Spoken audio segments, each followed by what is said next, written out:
Mm.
this.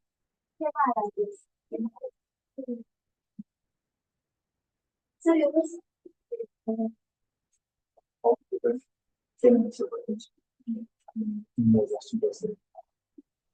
only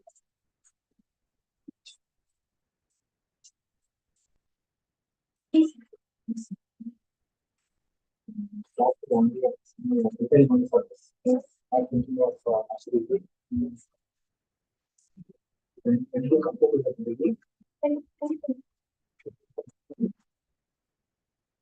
but in group of any the new program is offered by bank institutes.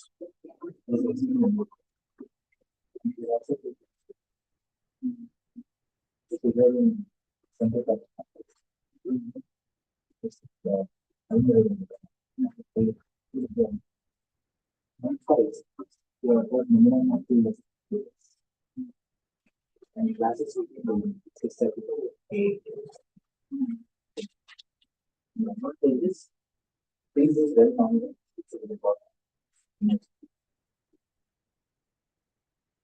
It's treated as regular. They're not easy. Some of the classes are conducted now. But in that course, they are offered the days. You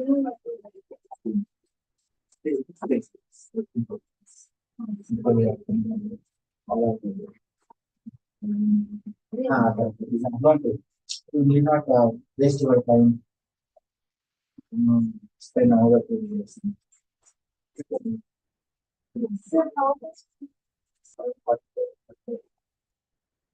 University. 2 years. Here in our students, they are any different. Same syllabus. Classes not exams they students very advantage. Vijayanagar go and as a discussion. You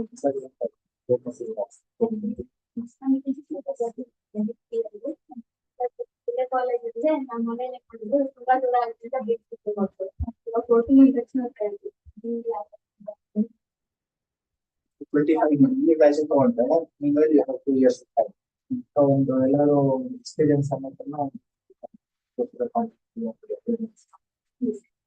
So experience verification and I will check on the university. 2 years experience. Post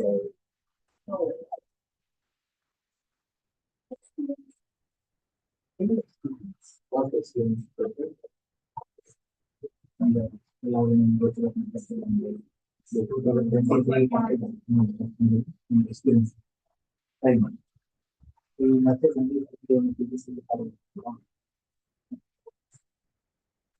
know you 2 years I will experience. Completely possible. From the day you will get experience. So that after 2 years, I mean, I can keep the maintenance of 50%.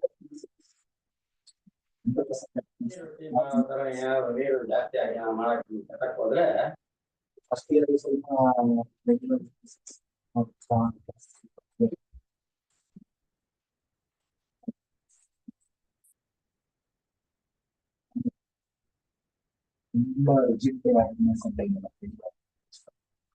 ಯಾವುದೇ ಕಾಲೇಜಲ್ಲಿ ಮಾಡೋದು 1.5 lakh fees ಇದೆ. CET ಹೋಗೋದನ್ನ 1.5 lakh.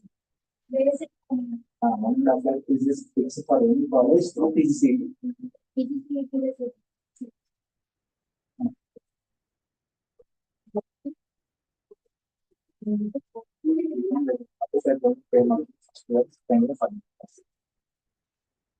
Because the university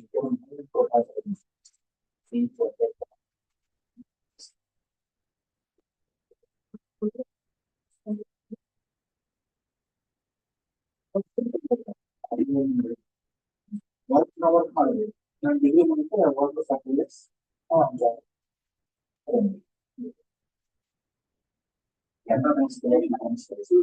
PCS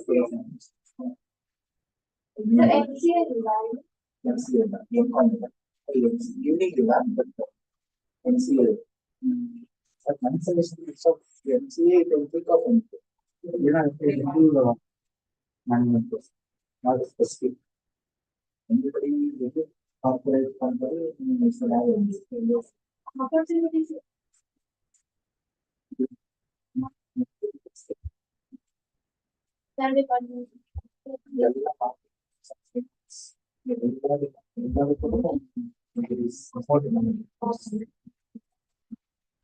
First degree,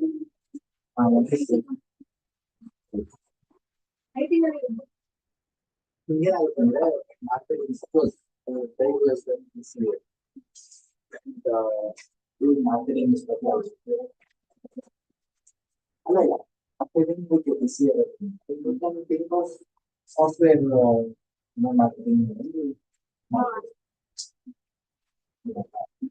Person was an engineering, mechanical engineering and companies. Exactly.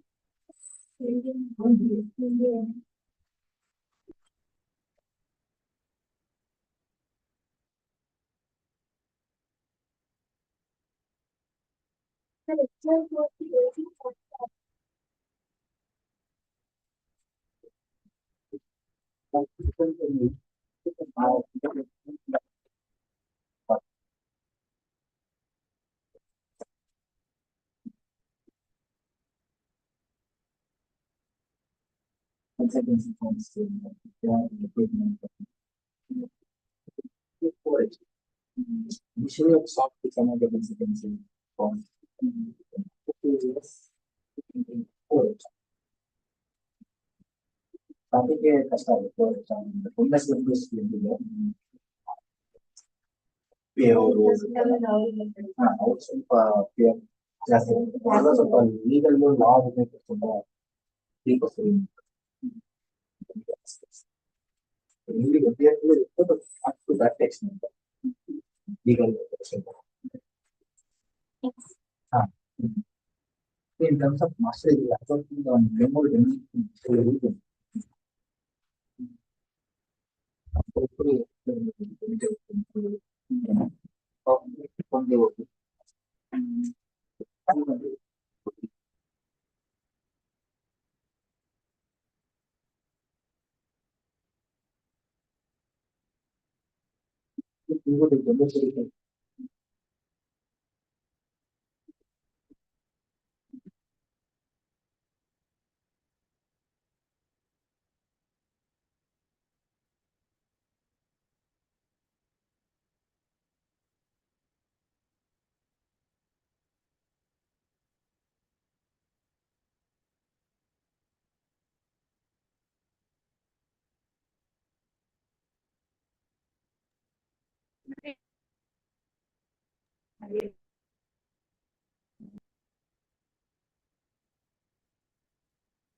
what you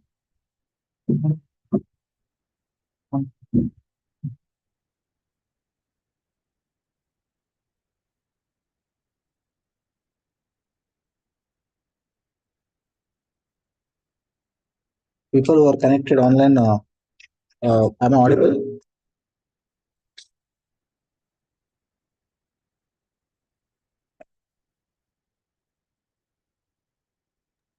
Yes, sir, you are audible. Yes, fine. Good.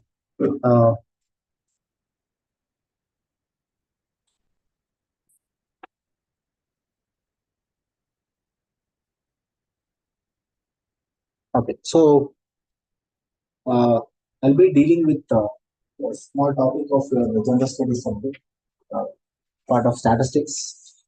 The syllabus which Somshekar has shared me, that content of the syllabus part, which I'm going to deal. Before that, it is, as you are aware of the subject, it is a vast subject, and of course, in KPSC type of exams, there is no start point and there is no end point. Syllabus is very vast. I've also done conducted classes for AC SAD. If anybody has attempted this, all right, same subject or same contents of our MBA is there in same KPSC assistant controller in state audit and account department, what we call it as AC SAD. That is exclusively for MCOM and MBA finance students. The post is meant for that.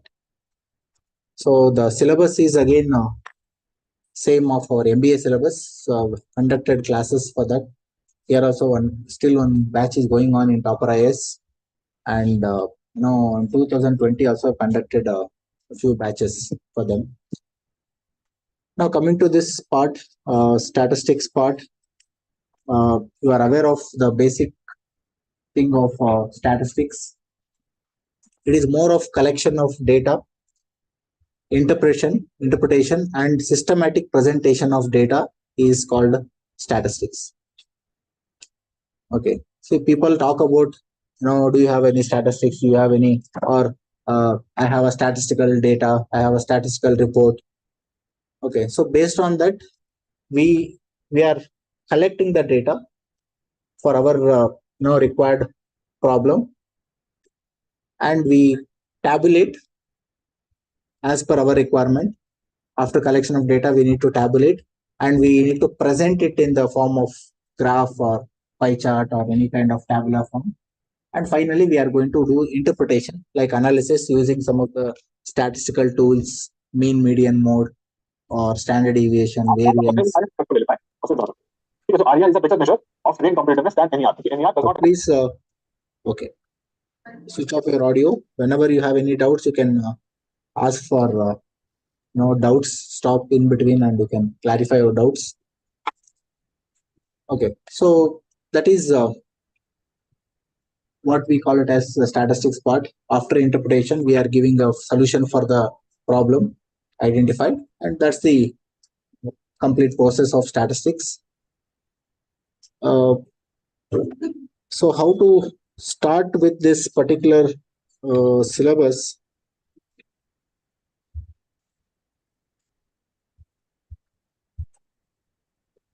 So in this syllabus, you have data collection, analysis, interpretation, collection, interpretation, and appreciation of statistical data, study of graphs and charts, bar graphs, line graphs, and pie charts, problems based on tabular and diagrammatical data.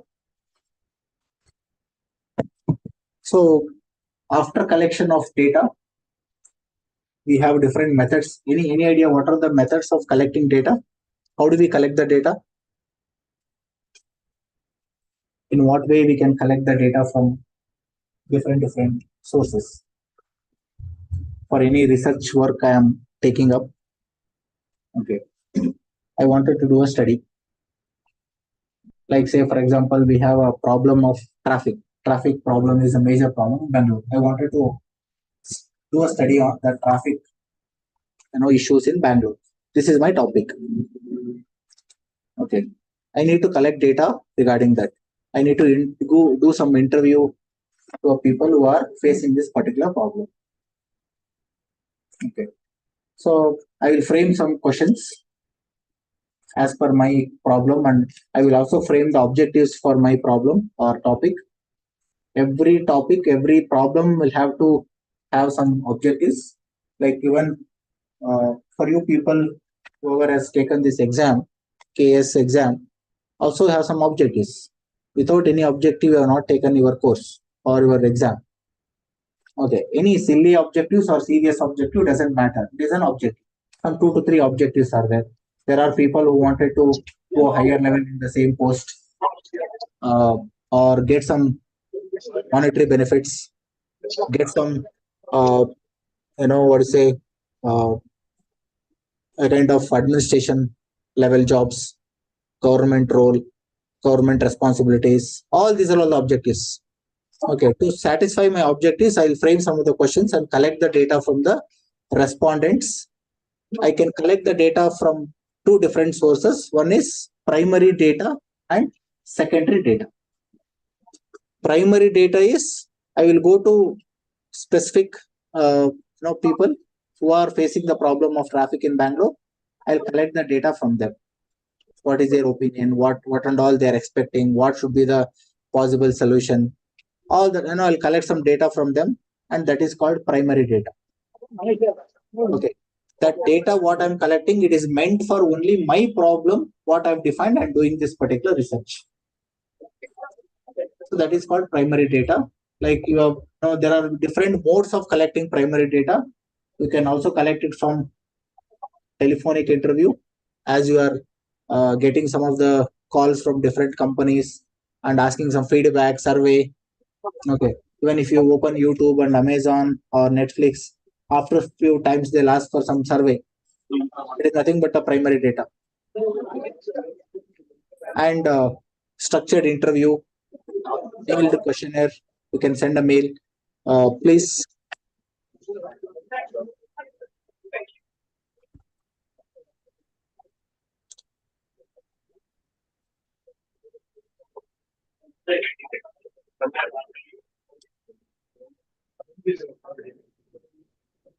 Adarsh, please switch off your audio.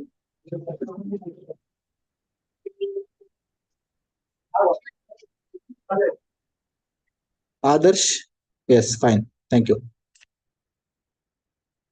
Uh,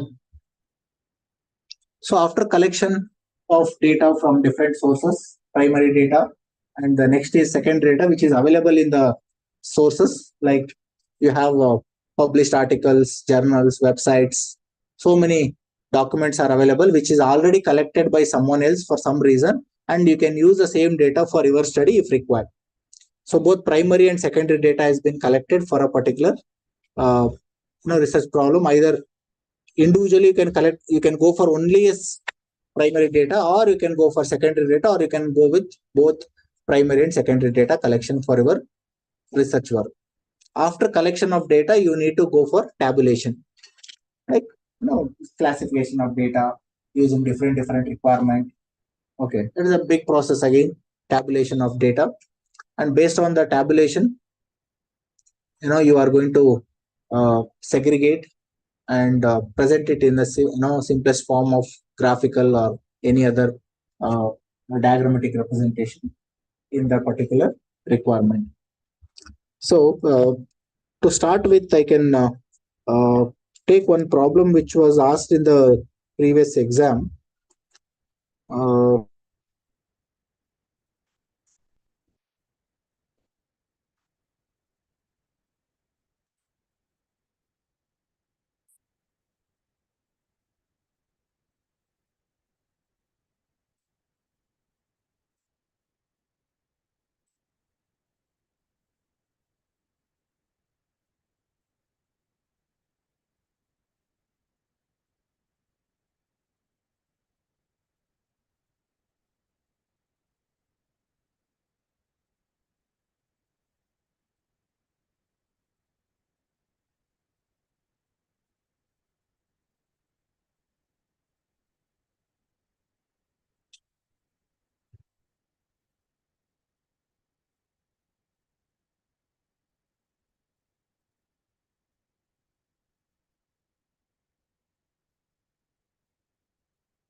So the question was asked in one particular exam. ಈ ಕಳಿಸಿ ನೋಡಿ ನಮ್ಮ videos. ಅವರು ಅದನ್ನ ಇಲ್ಲಿ ಹಾಕಿ. So after collecting data from the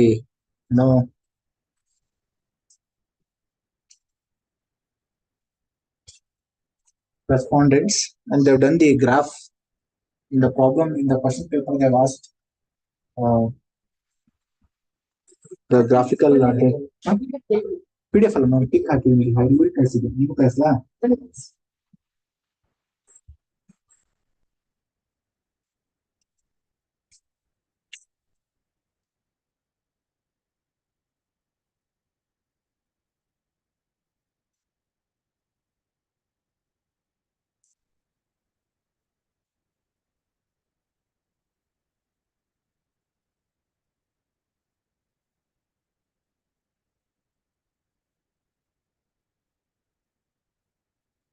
ಕಳಿಸಿ ಅದು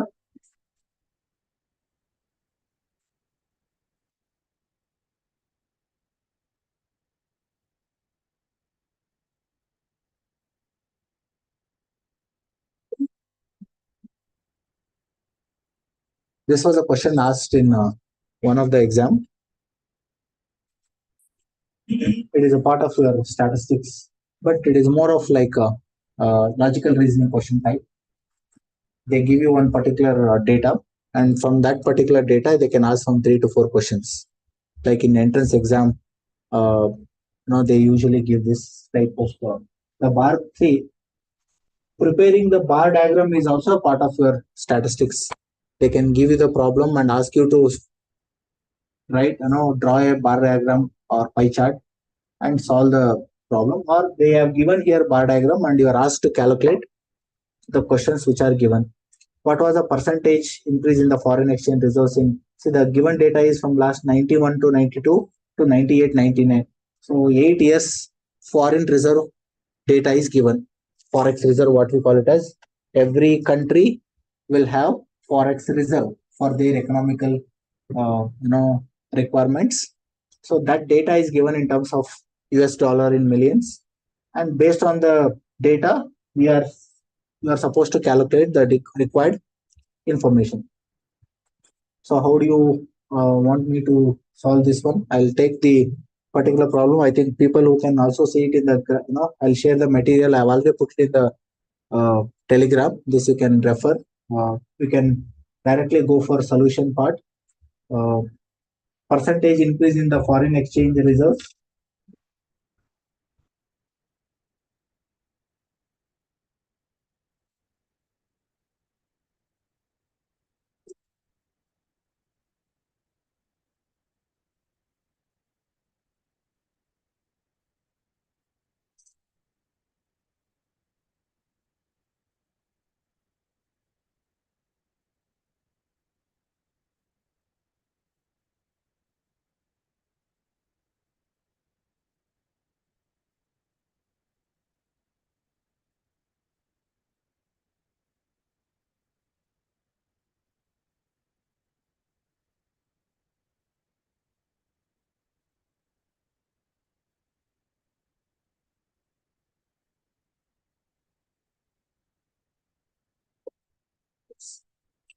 So just look at the problem. Do you people have access of that Telegram?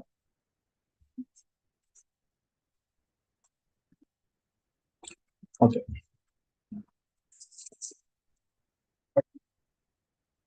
Okay.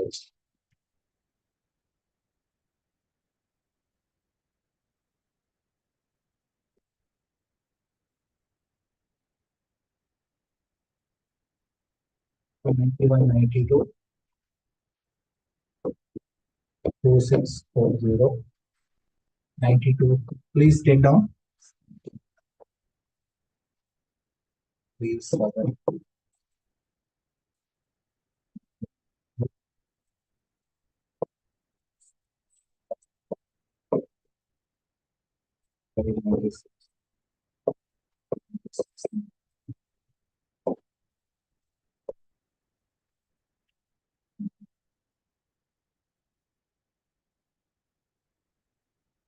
is the year. This is forex. Dollar million. You can consider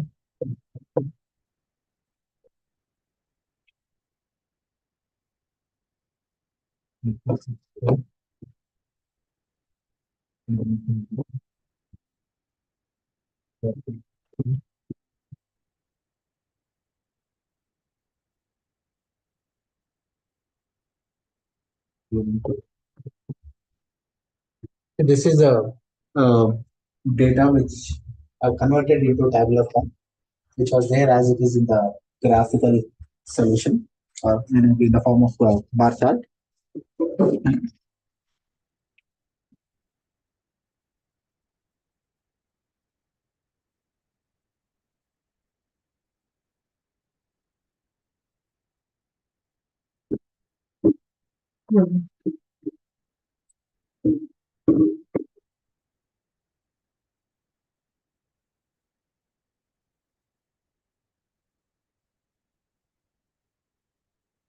Now the question asked is, this is asked for 10 marks, like 3 questions, 3 plus 4 plus 3.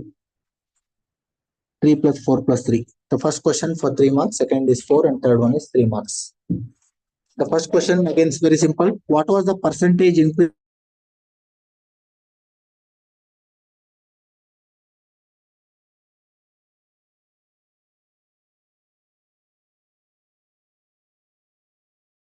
What was the percentage increase in the year 97-98 in compared with 93-94?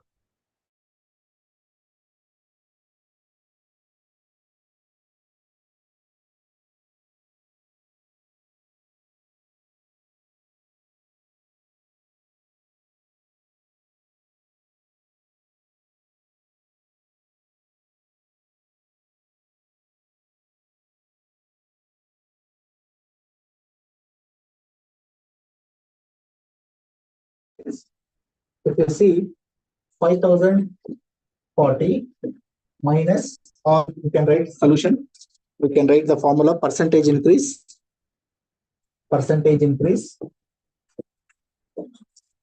is equal to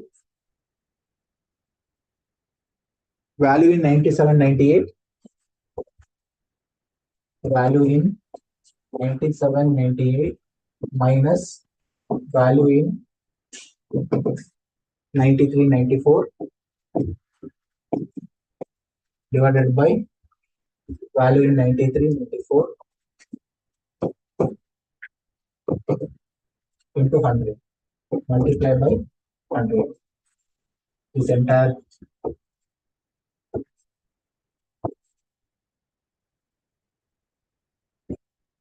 simple calculation of percentage increase. So I'm taking the 97-98 value minus value in 93-94 divided by value in 93-94, like how we calculate the percentage change. Okay, so value in 97-98 is 5040 and 2520 divided by 2520 into.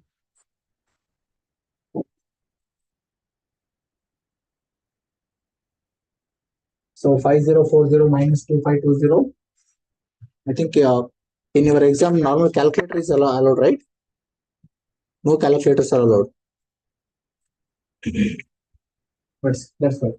So as usual, you have to subtract, and this is nothing but exactly it is double of this. 2500 into 2 is 5000. 5000 for 20. So 2520 is in the numerator. Usually they'll give the data in such a way that it is slightly easier to calculate without even the calculator. Whenever the data or any kind of values are given, which in that particular exam the calculators are not allowed to use, you logically have to see that kind of questions. So it is exactly the double. So 2520 into 100 is 1. So it is 100%. There is 100% increase in the forex reserve of 97-98, the year 97-98 in comparison with 93-94. Okay, so this is question number A, which is asked for 3 marks. And this question is based on the data which is given. They have given the graph, and if required, you can do it in the tabular form. Otherwise, it is better, you have to solve this problem in the tabular form using the tabulation method, and you'll get the solution easily. Using the same graphical method, solving, bit difficult, or you'll get confused in that particular method. So going with this class interval type, easy for you to, even calculate.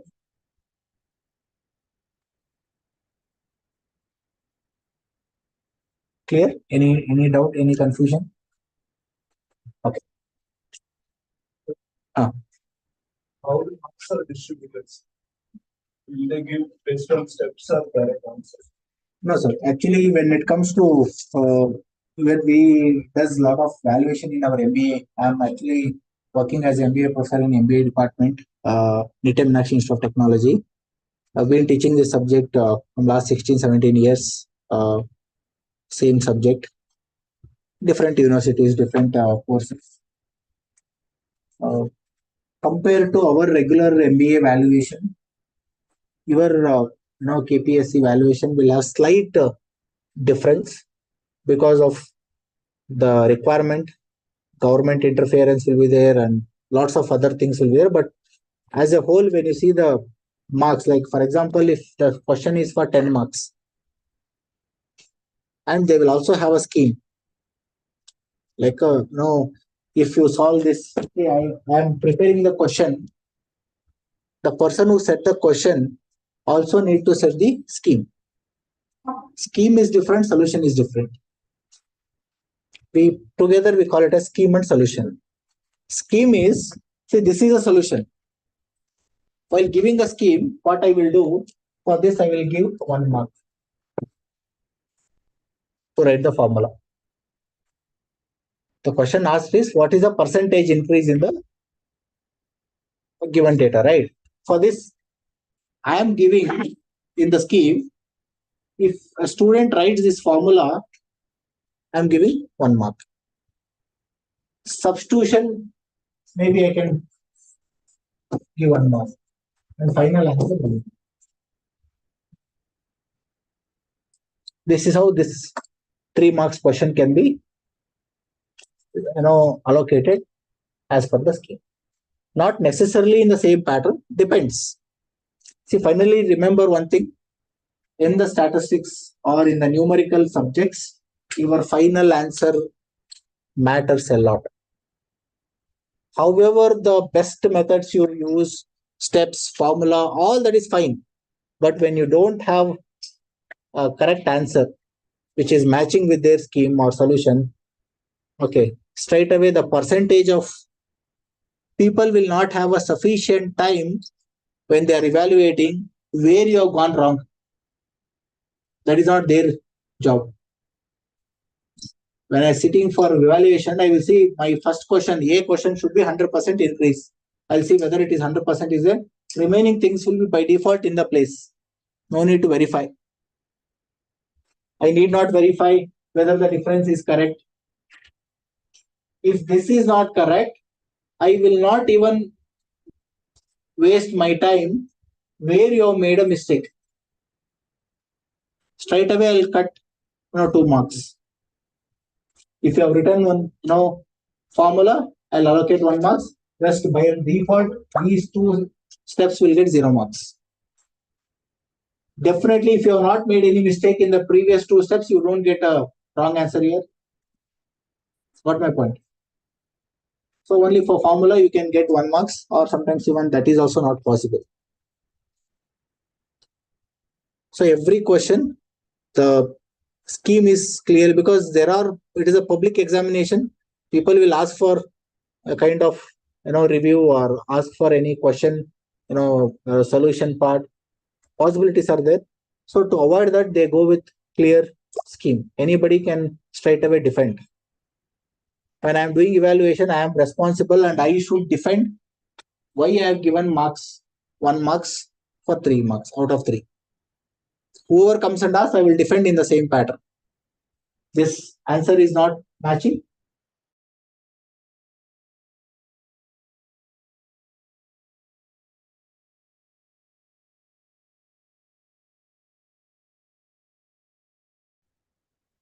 Okay. And the second question asked was the foreign exchange reserves in 96.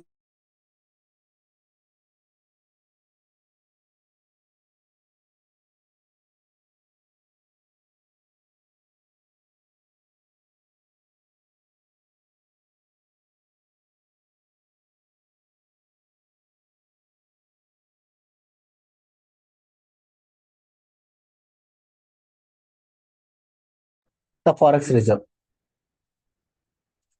So the foreign exchange reserves in 96-97 were approximately what percentage of the average? So now I need to calculate the average. Okay. So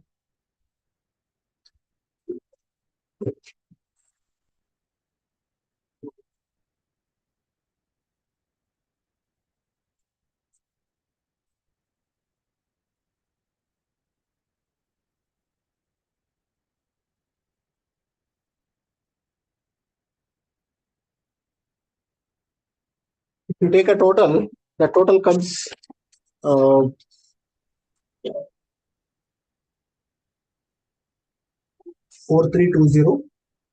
This is the total is 3840. Average. So average is you have to take the total. Total comes average is 3840. So before that, if you can take the total of this,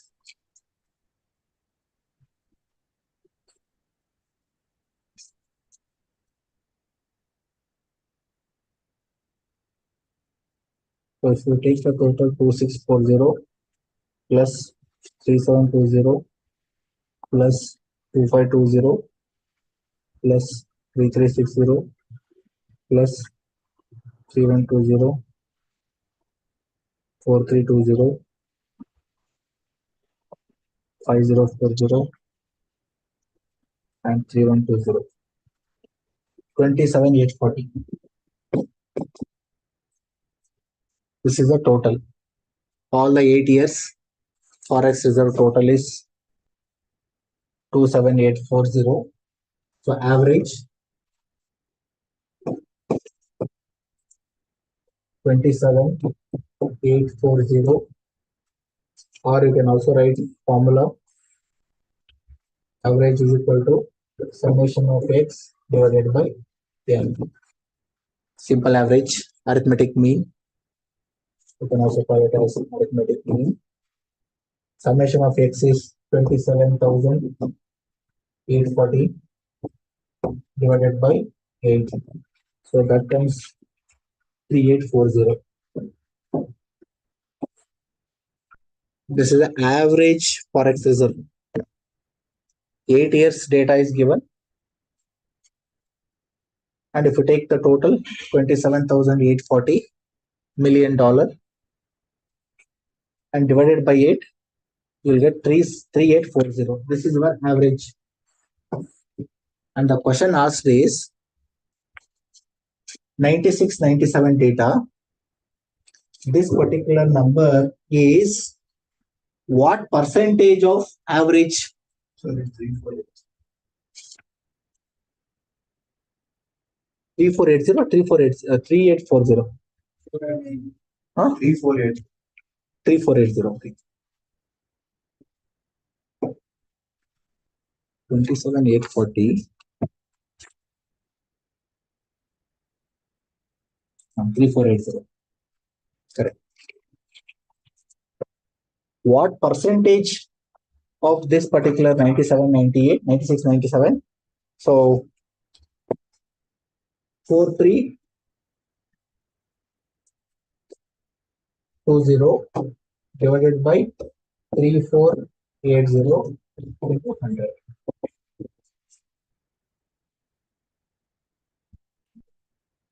4320 divided by 3480. See, usually what happens, even though the solution is simple, because of non-availability of calculator in the exam, it takes a lot of time. In calculator, it looks very easy to calculate, but at the moment of your writing exam, very simple calculation, because we are very familiar with usage of calculator, and even the simple difference, simple subtraction, simple division becomes difficult because of that particular reason.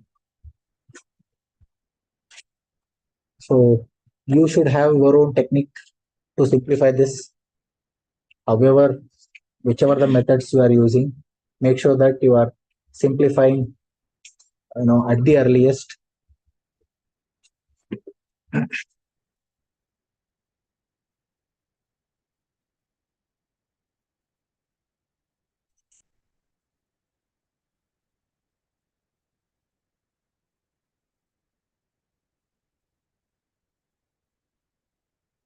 So it comes 112.5.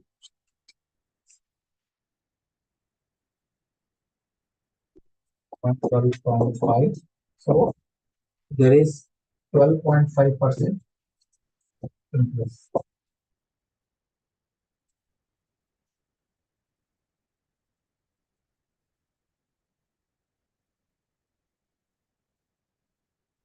So my suggestion for multiplication and majorly into multiplication division, if you depend on Vedic mathematics, it is good. To a certain extent, as much as possible, you can learn. You'll get some easy technique for a multiplication, and because of this problem, what you have that I teach for primary and school kids Vedic maths subject. For them, it is a fun actually. Whatever they have been taught in the school, same problem I take and teach them with some kind of logical way. Just to give one example, say for example, you wanted a square of, suppose you wanted a square of any value, the number which ends with 5, any number which ends with 5, and you want a square. Say for example, you want 75 square. How to solve this using the Vedic maths? Okay. See, one way is you can directly multiply 75 and you can do it. But logically, without even spending too much of time, you want this to be done. Any number which ends with 5. Okay. So by default, 5 5s are 25, last two digits should be 25, right? Previous number is 7. What is the next number of 7? Next number of 7 is 8. 7 8s are.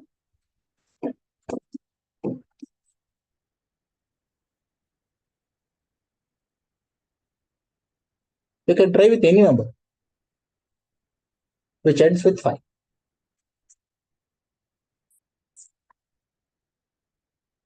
I'll take another number.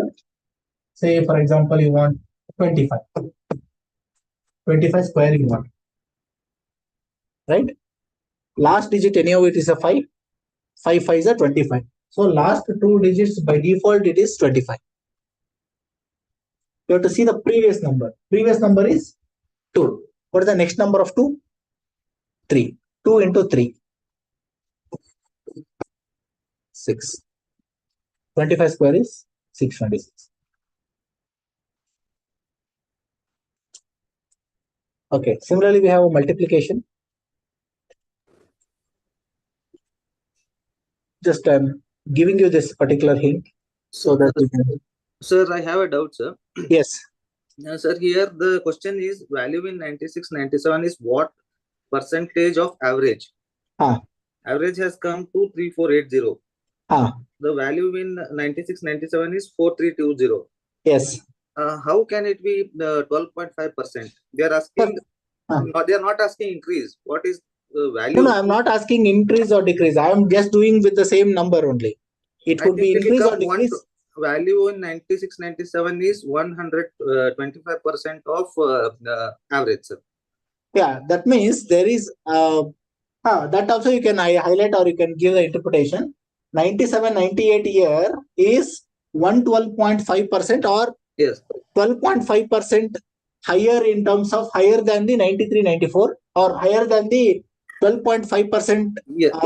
Is more than the average. If we take only increase part, then it will be 12.5. So suppose if your total is say for example average is instead of you are comparing with 4320, what if you are comparing 3120? It will be lesser, sir. Yeah, yes. That means that average, that amount, that percentage will be lesser. Yes, sir. In that way you have to interpret. Yes, sir. Yes, yes. Thank you, sir.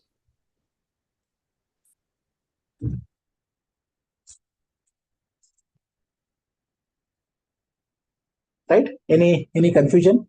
So they can ask any number anywhere it is that can be twisted.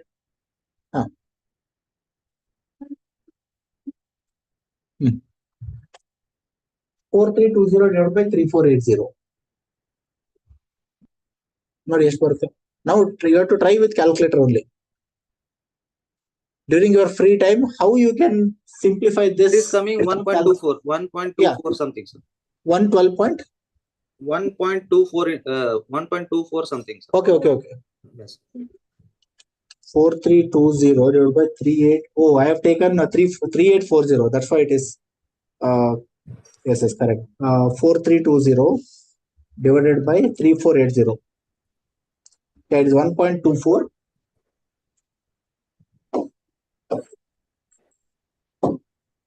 1.34. It is nothing but 124.14 or approximately it is 24.14%. Approximately 24% increase in the average of the forex reserve. 24% higher in comparison with the average. So now they have asked for this particular number 96-97. They can ask even 95-96 or 98-99, 98, 98-99, any number. Randomly they can pick and ask. Okay. Question paper setter, it is his choice to decide which year he can compare and ask. Only thing is you should know logically how to get the average value, how to get the difference and taking the percentage. Right? Third question is, for which year the percentage increase in the foreign exchange reserve over the previous year is the highest? That means, year on year increase you have to calculate, percentage increase, and in which year the highest percentage increase is observed in this particular data. That is the question. So for that you have to calculate year on year increase,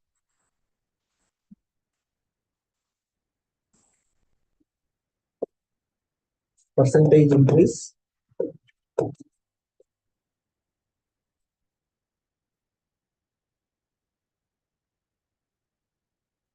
so formula for this, see in your 91-92 I don't have any base, previous number is not there, just it is nil, right? Because I need the percentage increase. I'm starting from 90 to 93, 3720 minus 2640 divided by 2640. Assume that it is a stock price. Okay, forget it, it is forex, it is a stock price. And you wanted to know what is the percentage increase or return given by this particular stock in different years. Current year minus previous year. Current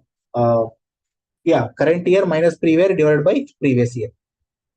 So this is the value which you are getting. Increase is 3720, 26 40. It comes 40 point into 100 if you do. It is comes totally around 40.91.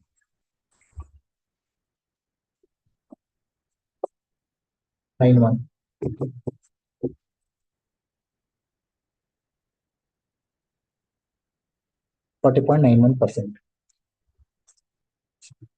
Now 90 to 93 is done. We want now 93, 94. Look at the 93, 94. What is the previous value? Previous value is 3720. Whether it is increased or decreased? Decrease, right? And we don't want this decreased value at all. Why should we calculate? They are asking in which year the percentage increase is more. Got my point? Don't calculate this. It is, you can write decrease, not required or not considered. I am not considering 93, 94 data for my calculation because it is decreased from the previous year. I want only the increased percentage. Like this year, 93, 94, it has increased. Right? Similarly, 94, 95. So 3360 minus 2520 divided by 2520 into 100. This comes 33.33.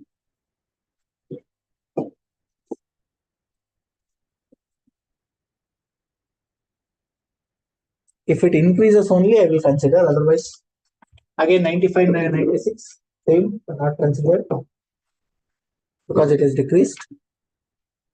Next, this is 38.4.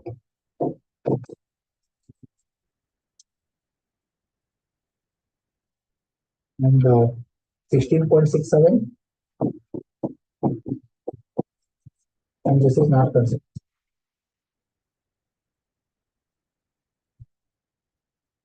Total, I got 7 values out of 8 years. Any one is blank.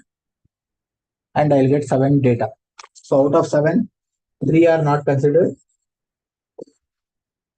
And I need only these 4. Out of these 4, what is the highest percentage? It is 40.91. That means 90 to 93 year, the return of 90 to 93 year is highest. If you take this as a stock price. So you can't directly use the highest one. So you need the calculation, right? Like how you write? Unless you calculate, see, sometimes the values are very close enough that it is very difficult to identify whether it is highest or lowest. See, look at here itself, 33, 38%, 40%, very close margin. Even if a person wanted to make it more complicated, he will give in the second decimal might be a highest one. Instead of 33.33, there is a case 33.37. In that case, by looking at this data, you can't make out. No. They are asking what for exactly you want. So you cannot take a choice there. ಈ ತರ problem ಅಲ್ಲಿ ಏನಾಗುತ್ತೆ, it is easy, but ಇದ್ರಲ್ಲಿ ಯಾಕೆ chance ತಗೊಂತೀರಾ? ಗೊತ್ತಿರೋದನ್ನ at least practice work ಮಾಡಿ, then you this for this the answer should be 90 to 93 only. You are 100% sure. ಹೌದಾ? ನೀವು ಇಲ್ಲಿ ಚಾನ್ಸ್ ತಗೊಂಡ್ಬಿಟ್ರೆ ಏನಾಗುತ್ತೆ, ಇಟ್ ಇಸ್ ಅಗೇನ್ ರಾಂಗ್. ಇದಿರಬಹುದು, ಸ್ವಲ್ಪ ನೋಡಕ್ಕೆ ಜಾಸ್ತಿ ಕಾಣುತ್ತೆ ಇದರಿಂದ. ಆಮೇಲೆ ನಿಮ್ಗೆ ಏನಾಗುತ್ತೆ, ನಂಬರ್ ಇನ್ಕ್ರೀಸ್ ಆದಾಗ ನೀವು ಪರ್ಸೆಂಟೇಜ್ ಐಡೆಂಟಿಫೈ ಮಾಡೋದು ಕಷ್ಟ ಆಗುತ್ತೆ. You cannot go with absolute number. That is why in finance or in statistics, we always compare it with a relative measure. We call it as a relative measure. This is the same example of relative measure. I'm comparing the previous year return, previous year date number with the present year with a percentage, relative measure. So, 2640 becomes 3720. ಎಷ್ಟಾಯ್ತು difference? 1000, around 1100 difference approximately. and 2520 43 anything which is 2520 3360. So around 800.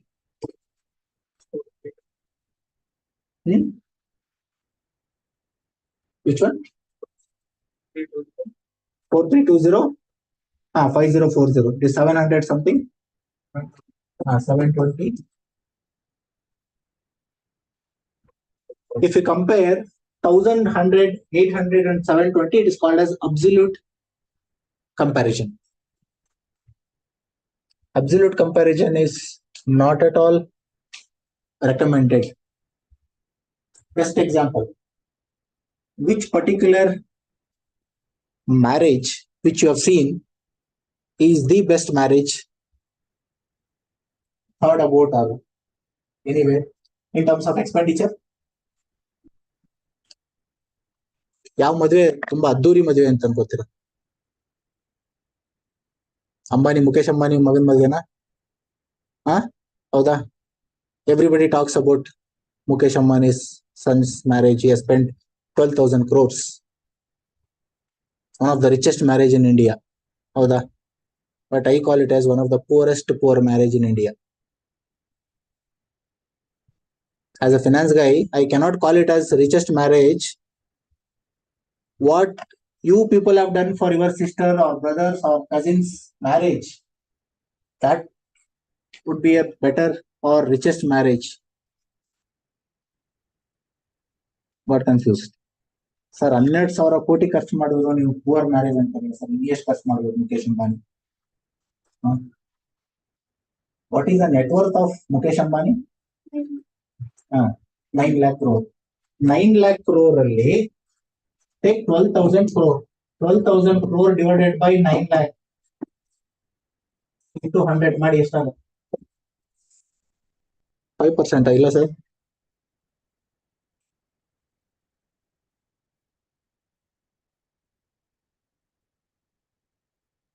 .013 132 into 100. 1.33% of your net worth you have spent for your son marriage. Howda? 10 years back, my father did my sister's marriage in 2015. My father net worth that time was around 50 lakhs. That time. All his property, his cash, gold, everything put together, 50 lakh was his worth. He has spent 15 lakhs. ಎಷ್ಟು percentage ಆಯ್ತು? For 50 lakh net worth ಅಲ್ಲಿ ಇರುವಂತ ಒಬ್ಬ ಮನುಷ್ಯ spending 15 lakhs for his daughter's marriage. 30%. Where is 1%? Where is 30%? This is what I am talking about, relative measure, relative comparison. ಹೌದಾ? ನಾನು ಮುಖೇಶ್ ಅಂಬಾನಿ, ನನ್ನ ಫಾದರ್ಗಿನ್ನ ಮುಖೇಶ್ ಅಂಬಾನಿ ಇಸ್ ಬೆಟರ್ ಅಂದ್ರೆ you would have spent more than 30%. ಎಷ್ಟಾಗುತ್ತೆ? 9 lakh 30% ಅಂದ್ರೆ 2,70,000 crores you should have spent. Forget it. My father, anybody who is not having any balance in his bank account, absolutely zero, they borrow entire 5 lakh rupees and spend for their son or daughter marriage. Howda? Entire money was borrowed. Movies ಅಥವಾ ಇದರೆಲ್ಲ ನೋಡ್ತೀವಿ, ಅಥವಾ real life ಅಲ್ಲೂ we have seen. So always go with the relative measure than the absolute measure. Relative comparison or absolute comparison. Okay. So clear? Any doubt? Any confusion? See, we have a type of class interval. We in terms of frequency distribution, if you see the class interval type, what type of class interval are there in the formats?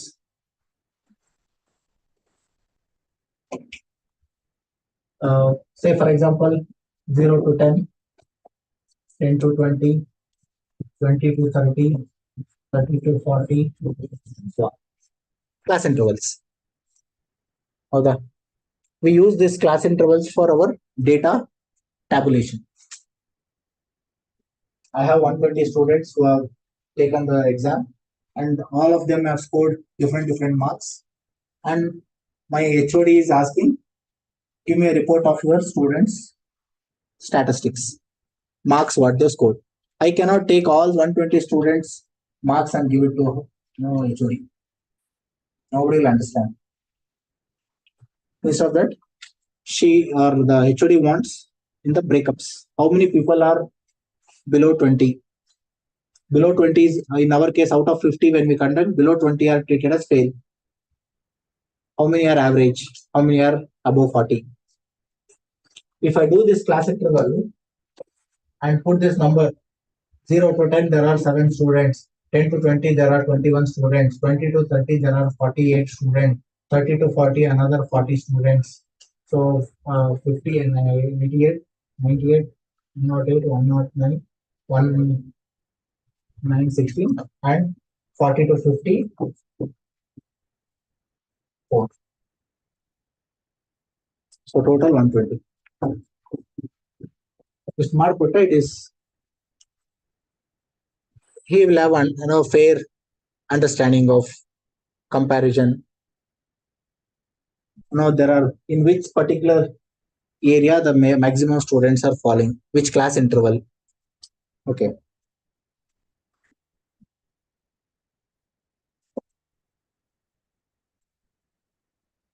Now, when it comes to class interval, we have three types of class intervals. One is inclusive form, exclusive form of class interval, and open-ended class interval.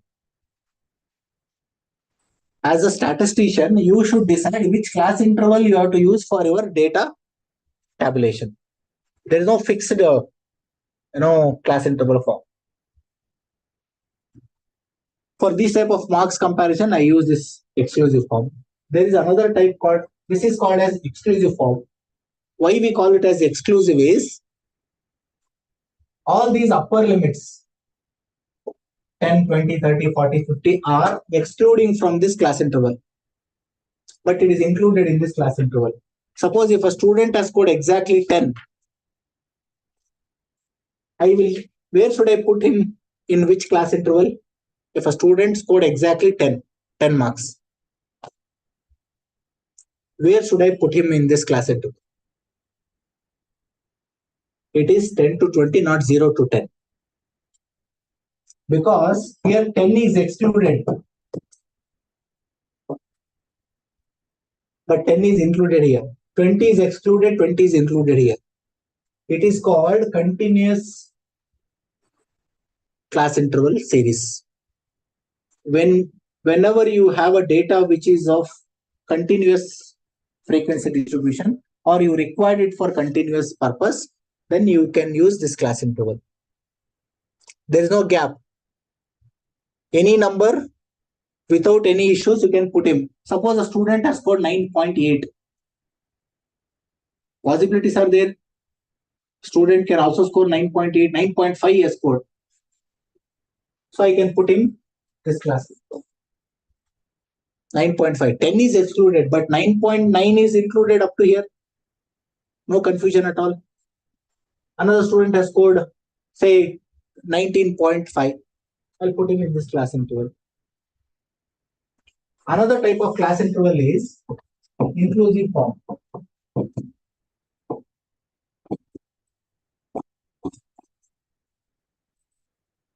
This is called inclusive form. Both upper limit and lower limit are included in the class interval, but it is not continuous. The other student, if he score 9.5, where will you put him? There is no 9.5 class interval. Up to 9 it comes under here. Then next is 10 to 19. The person who scored 9.5 will not have any space. You cannot put him in any class interval. In that case, using this class interval type in my data, whenever it comes to marks, decimal, okay, so this is not suitable. Only this is suitable. Continuous class interval. And another one is very popularly used everywhere is open-ended. Open-ended class interval is, say for example, especially whenever you are collecting the income. When you are collecting the data, you want the income of a person, right? So in that case, you can say 0 to 2 lakh annual income, 2 lakh to 5 lakh, 5 lakh to 10 lakh, greater than 10 lakh. Over. Where exactly do you have seen this type of class interval? Similar type of familiar, huh? Income tax slab. 0 to 2.5 lakhs, nil 2.5 to 5 lakhs, 5%, 5 lakhs to 10 lakhs, 20%, above 10 lakhs, 30%. Because with a population of 140 crore, you cannot keep having class intervals. A person who is also having 10 crore per month or per annum income, you cannot keep giving this slab for them. Here again, instead of this, I can take less than 20, one straight away, one class interval. All the students who fall under less than 20, I'm ignoring. I don't want that numbers. Or I can take greater than 40. While filtering in Excel, I'll put this greater than 40, give me the list. My HOD is asking, give me the list of students who have scored greater than 40. Or give me the student list who have scored less than 20. Even if you score 19, 9, 8, 1, 2, 3, all will come under this list straight away. In that case, I don't want this class interval again. 0 to 5, 5 to 10. Straight away 0 to all 20, less than 20, I'll put them in the class interval. Okay. So it is uses of class intervals is as per your wish, as per the data what you collect. It is not standardized in all the cases. In this, no, you cannot use. If you have that kind of data, you have to use only this class interval, not the inclusive form. Inclusive form of class interval is not a continuous form class interval. There is a gap. 9 to 10, there is a gap. No. Your data should not have this kind of number. Either should have 9 or 10. See, to be very frank, in our examination, I don't give any decimal marks. Okay. I can still use this method. No students will score 9.5 or 11.5 because we don't give any half marks in our MBA evaluation. But there are in PUC and 10th marks, 10th exam and other exams, they give 0.5 marks. If the question is asked for 2 marks, they'll give 1.5. Okay. This method is not suitable. It is up to your decision as a statistician to decide which method of class interval is suitable for what type of data. Right? What is the third type? Open-ended, sir. This is called open-ended. The other one, the end will be open. About 10 lakhs. Whoever has got earned about 10 lakhs, all will come under one category. Tax bracket of 30%. Above 15 lakhs, above 20 lakhs. It is your, see, government wants, see, they are least bothered about the people who have got income more than 15-20 lakhs. Their focus is to get the bracket of up to 5 lakhs, up to 7 lakhs. For them only the benefits are given. And that is the segment which is more in India. Not the one who has got 15 lakhs, 20 lakhs, 1 crore, 10 crores. No, it is negligible numbers. But majority of the group falls under, up to 5 lakhs. Why they have given the, nil percentage for 0 to 3 lakh? It is, according to their source of data, it is no, the families which are struggling or they are poor families, not sufficient, not required to pay any tax. So for them, there's a relaxation up to 2.5 up to 3 lakhs, nil. No need to pay any tax. And third, 3 lakhs to 5 lakhs, 5 lakhs to 7.5 lakhs. So based on the study, based on the data what they collect, so government will decide, finance department will decide where we have to tap this particular.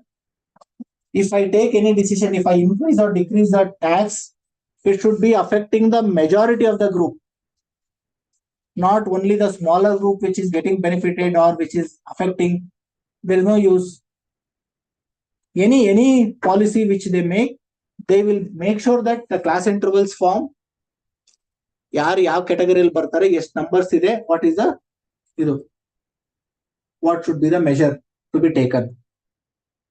Background, they do lot of statistics work. Then only they come out with a policy, new policy. ಈ government ಏನು free subsidy ಕೊಟ್ಟಿದಾರಲ್ಲ, electricity are fair, don't think that they are given without any analysis, without any statistical data. Government has all the data. How many families are having less than so much of income? Okay, all the data they have. How many families are consuming less than 100 units, less than 200 units of electricity? That is why they fix it at 200. It is not simply some number comes to chief minister. They with some data, with the data only they go with that. Public announcement by any minister is not done without any data. All their officials give the data, sufficient data as per their requirement. Then only they come out with a plan. All that is based on your class intervals. Right? Any confusion?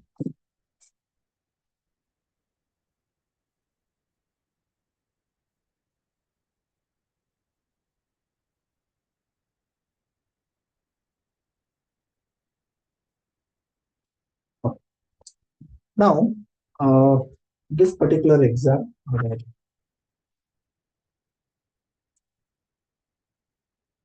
problem.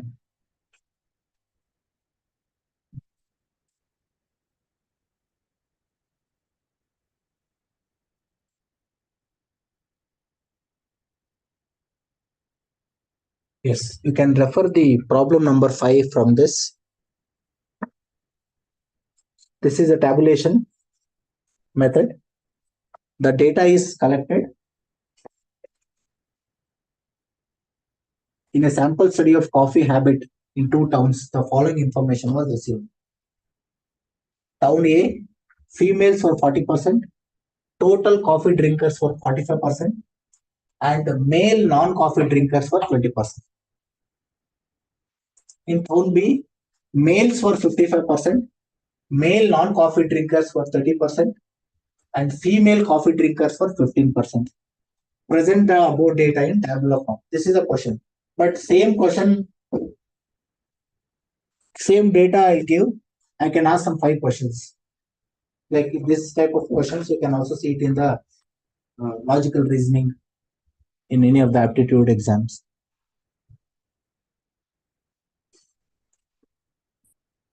But to get any solution for that out of 4 or 5 questions, you have to tabulate this first. Put it in a tabular form. Once if the tabulation form is ready, then all your answers are readily available. You cannot go with only 1 by 1 values. Fifth problem you can refer, or you can just make a note of town A and town B data. Only these two statement you write, so that it is easy for us to tabulate it.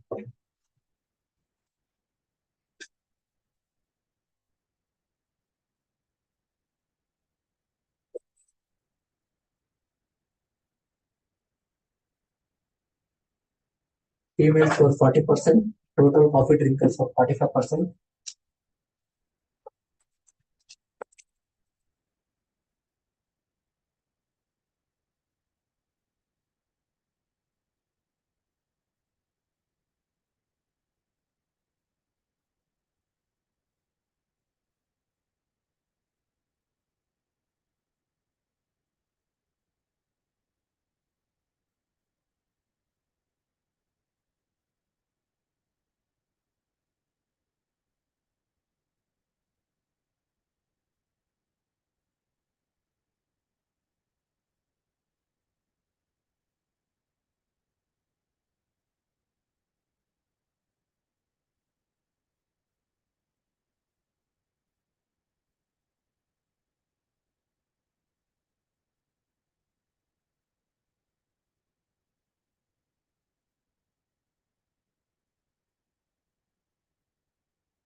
Here.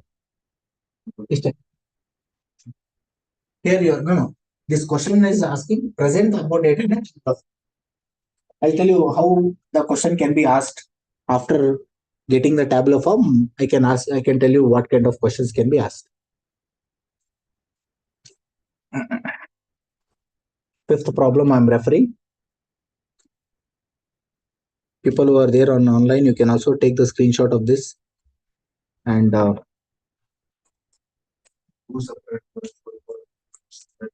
one table itself you can segregate.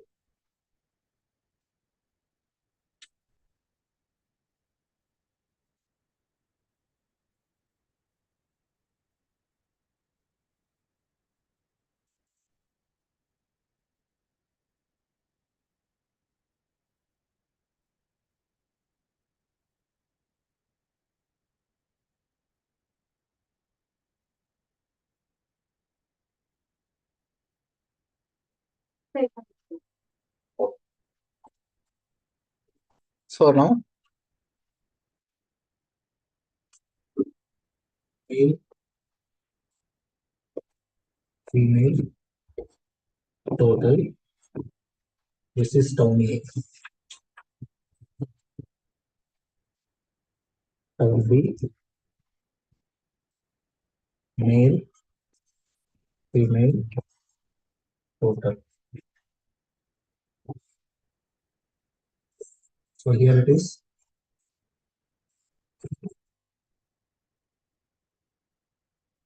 Coffee drinkers, non-coffee drinkers.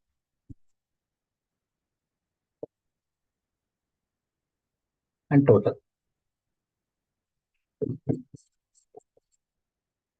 When it comes to tabulation, it is again your choice. However you want, you can make a tabulation vertical. You can also take this coffee and non-coffee drinkers on the horizontal, and male female total can be taken here also.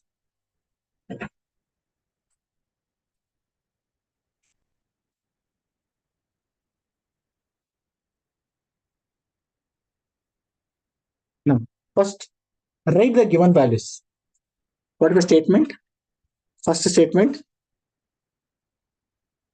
for town A. For town A, what is the first statement? Females were 40%. In town A, females were 40%. I'm just entering the data as per the given information. I'm not doing any calculation, any analysis first. Then what is the next? Total coffee drinkers were 45%. Total coffee drinkers were 45%. I'm talking about only town A. Total coffee drinkers were 45%. Next, males non-coffee drinkers were 20%. Male non-coffee drinkers.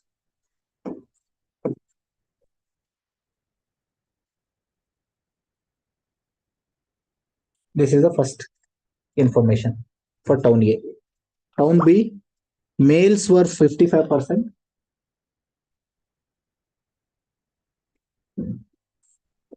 Males were 55%. Male totals. Male non-coffee drinkers were 30%. Male non-coffee drinkers were 30%.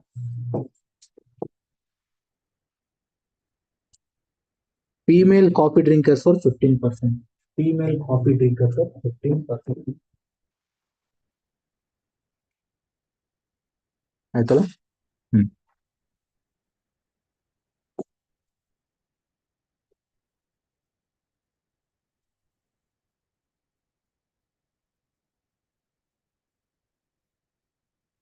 This is the tabular data which is entered as per the given information. Now you have to do the filling the blanks.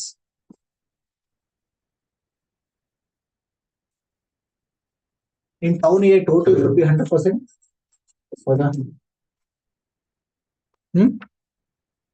Assuming that there are only two categories of genders, male, female.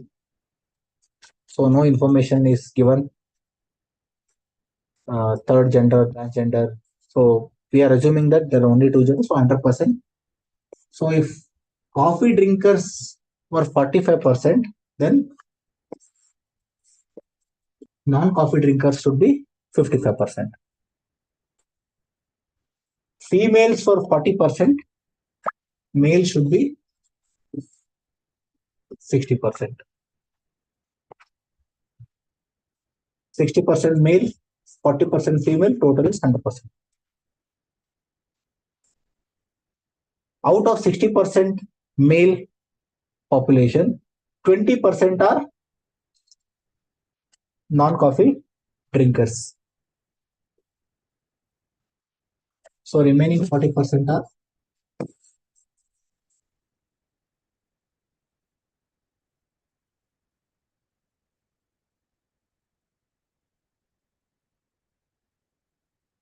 total coffee drinkers are 45% town area. In that, males are 40%. Female should be 5%.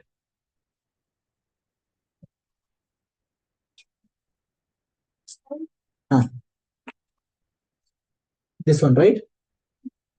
See, 40% ಗೊತ್ತಾಯ್ತಾ ಇದು? ಇಲ್ಲಿ 60%. ಇಲ್ಲಿ ನೋಡಿ horizontal. This is what the total coffee drinkers in town A. ಎಷ್ಟಿದ್ದಾರೆ 45. 45% ಅಲ್ಲಿ 40% are males. So 5% should be females. In this case, non-coffee drinkers total percentage is 55. Out of 55%, 25%, 20% are males. So 35% should be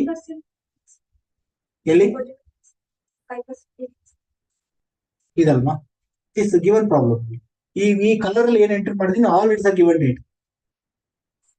So that's why I change the color. 20% of the male non-coffee drinkers, 20%. 20% is with respect to total population or only in. Sir, ಇಲ್ಲಿ ಏನು ಗೊತ್ತಾ ಯಾವ ತರ ಕೇಳಬಹುದು question ಅಂದ್ರೆ instead of percentage they can also give directly numbers but ನಿಮ್ಮಲ್ಲಿ calculators ಎಲ್ಲ use ಮಾಡೋದಕ್ಕೆ ಇಲ್ಲದೆ ಇರೋದಕ್ಕೆ this can be a possible question easily you can do it. ಇಲ್ಲಿ ಏನಂದ್ರೆ it should be balance. Don't go with in deeper analysis of 20% of the total population or 20% of the male population ಆ ತರ ಅಲ್ಲ. See we are balancing that all the numbers which are entering is balancing figures. ಗೊತ್ತಾಯ್ತಾ? Equal ನನಗೇನು ratio ಬರ್ಬೇಕು, equal should match both total male total and females totals and coffee drinkers totals every should match, everything should match. ಆಯ್ತಾ? So here this is clear.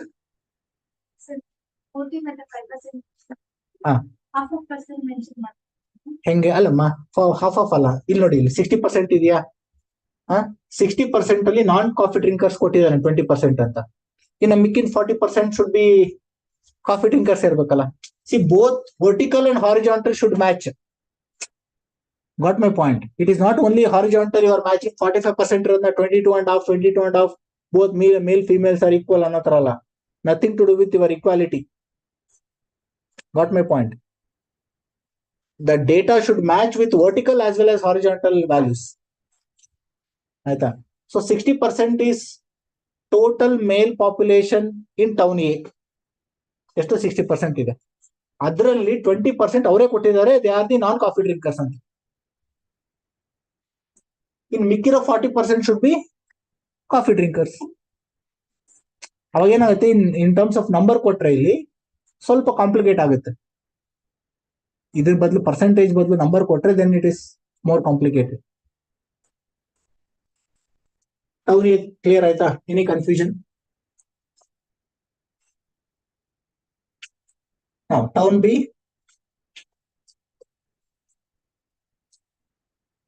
$55 male population. See, first, see again, there is no order to be maintained in this tabulation. No order to be maintained, not required. ಯಾವುದು ನಿಮಗೆ convenient easily you can fill that gap. Start with it. Don't scratch your head which you cannot fill it in the beginning. Sir, ಇಲ್ಲಿ ಇದು ಇದಕ್ಕೆ ಎಷ್ಟು fill ಮಾಡಬೇಕು ನೋಡಿ ಇದು this try to fill this gap. Don't scratch your head for this particular data now. 55% is the total male, so 45% will be female. ಹೌದಾ? This is total 100%. ಇದು 55% ಇದೆ, ಇಲ್ಲಿ 30% ಇದೆ. So remaining 25% will be male coffee drinkers.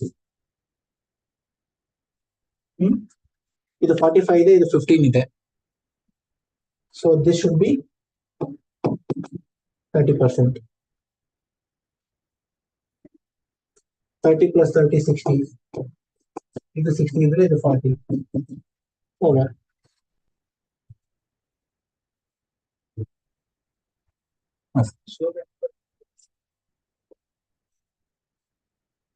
Another tabular. ಅಲ್ಲ ಏನಿಲ್ಲ, ಬೇರೆ ಏನು different ಮಾಡಂಗಿಲ್ಲ ಸರ್. ಅವಾಗ ನೀವೇನ್ ಮಾಡೋದು ಗೊತ್ತಾ, ಈ ಮೇಲ್ ಫಿಮೇಲ್ ಇಲ್ಲಿ ಹಾಕೊಳ್ಳಿ, male female total, coffee drinker non coffee drinkers total ಹಾಕೋಬಹುದು ಅಷ್ಟೇ. ಎಲ್ಲ ಒಂದೇ, ಏನು ಡಿಫ್ರೆನ್ಸ್ ಏನಿಲ್ಲ.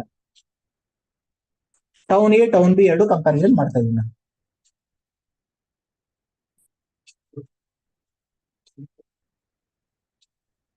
ಅಲ್ಲ ಈ ತರ ಡೇಟಾ ಇದು ಏನಾಗುತ್ತೆ ನಿಮ್ಗೆ, ಹಾ ಹಾ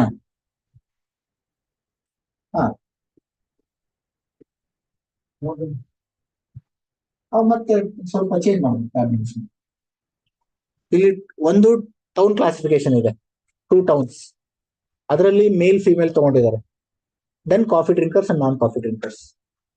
ನಿಮ್ಗೆ ಇನ್ನೊಂದು ಕ್ಯಾಟಗರಿ ಮಾಡಬಹುದು, ಕಾಫಿ ಡ್ರಿಂಕರ್ಸ್ ಅಲ್ಲೇ ಶುಗರ್ಲೆಸ್ ಶುಗರ್, ಸುಮ್ಮನೆ ಜನರಲ್ ಆತರ ಮಾಡ್ಬೋದು. ಅದು ಡಿಪೆಂಡ್ಸ್ ಆನ್ ದ ಇದು. ನಾವು ಕ್ವಶನ್ ಕ್ಯಾನ್ ಬಿ ಆಸ್ಕ್ಡ್, ಇವೇನ್ ಎಲ್ಲೋ ಫಿಲ್ ಮಾಡಿದ್ವಲ್ಲ ಇದ್ರ ಮೇಲೆ ಎಲ್ಲ ನಾವು ಕ್ವಶನ್ ಕೇಳ್ಬೋದು. Say for example, what was the percentage of non-coffee drinkers in town A, or what was the female non-coffee drinkers in town A? ಹೌದಾ? ಒಂದು ಕ್ವಶನ್. 5, 6, 7 ಎಷ್ಟು question? 1, 2, 3, 4, 5, 6, 7, 8, at least 7, 8 questions I can frame. ಅಷ್ಟಕ್ಕೂ answer ಮಾಡ್ಬೇಕಂದ್ರೆ first you have to fill this table. Logical reason ಎಲ್ಲದಕ್ಕೂ ಒಂದೊಂದು question ಕೊಡ್ತೀವಿ, ಒಂದೊಂದು marks. ಈ ಟೇಬಲ್ ರೆಡಿ ಆದ್ರೆ ನಿಮ್ಗೆ ಅಷ್ಟು ಕ್ವಶನ್ಸ್ ಸಿಕ್ಬಿಡುತ್ತೆ ಆನ್ಸರ್. ಅಲ್ಲಲ್ಲ, ಇದು ಬಂದಿದ್ರೆ you can write the questions ಅಷ್ಟೇ ಕೆಳಗಡೆ. ಈ ಟ್ಯಾಬ್ಯುಲೇಷನ್ ಮೇನ್ ಬೇಕು ಸರ್. ಇದು ಈ ಸಪೋಸ್ ಅಲ್ಲ, ಈಗ ಏನಾಗುತ್ತೆ ಅಂದ್ರೆ ನಾನು ಹೇಳ್ತಾರೆ ಲಾಜಿಕಲ್ ರೀಸನ್ ಏನ್ ಮಾಡ್ತಾರೆ, ಈ ತರ ಒಂದು ಡೇಟಾ ಕೊಟ್ಟು ನಿಮ್ಗೆ 5 ಕ್ವಶನ್ ಕೊಡ್ತಾನೆ ಯೂಶಲಿ ಲಾಜಿಕಲ್ ರೀಸನಿಂಗ್ ಇದರಲ್ಲಿ. ಸೊ ಅದನ್ನೇ ಸಾಲ್ವ್ ಮಾಡ್ಬೇಕಂದ್ರೆ 5 ಕ್ವಶನ್ ಸಾಲ್ವ್ ಮಾಡ್ಬೇಕಂದ್ರೆ ನಿಮಗೆ ಟ್ಯಾಬ್ಯುಲೇಷನ್ ಮಾಡ್ಕೊಂಡ್ರೆ ಈಸಿ ಆಗುತ್ತೆ. Spend some 2 minutes for preparing the tabulation and start writing your solution.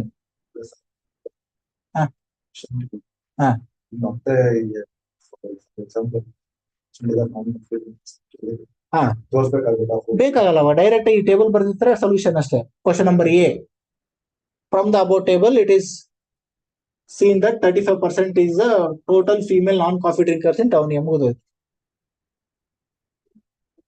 ನೀವು ಇದು ಆ ಕ್ವಶನ್ ಆನ್ಸರ್ ಕೊಡ್ಬೇಕಲ್ಲಿ. ಟ್ಯಾಬ್ಯುಲೇಷನ್ ನಿಮ್ ರೆಫರೆನ್ಸ್ ಮಾಡ್ಕೊಂಡಿದ್ರ, ಫೈನಲ್ ಅವ್ರಿಗೆ ಬೇಕಾಗಿದ್ದು 1 ಮಾರ್ಕ್ಸ್ ಅಷ್ಟೇ.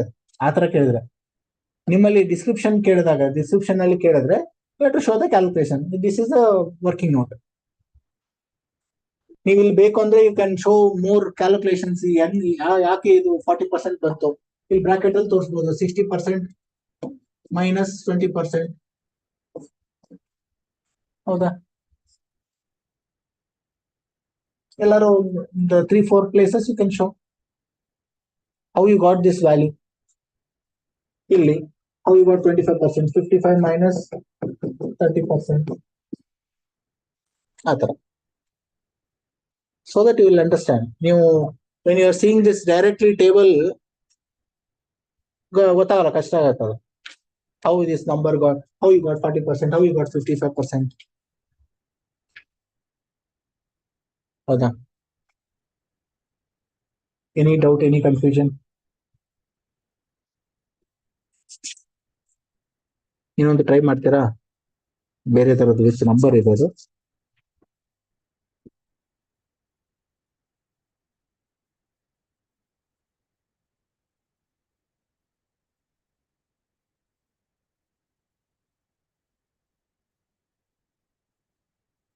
Refer this fourth problem.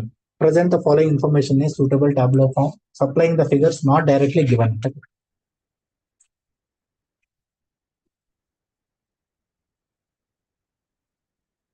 Fourth one.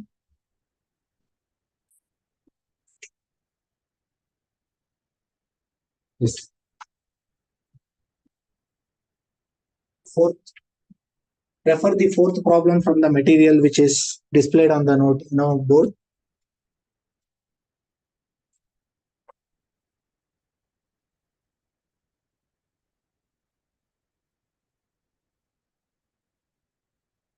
Instead of percentage, they have given the numbers.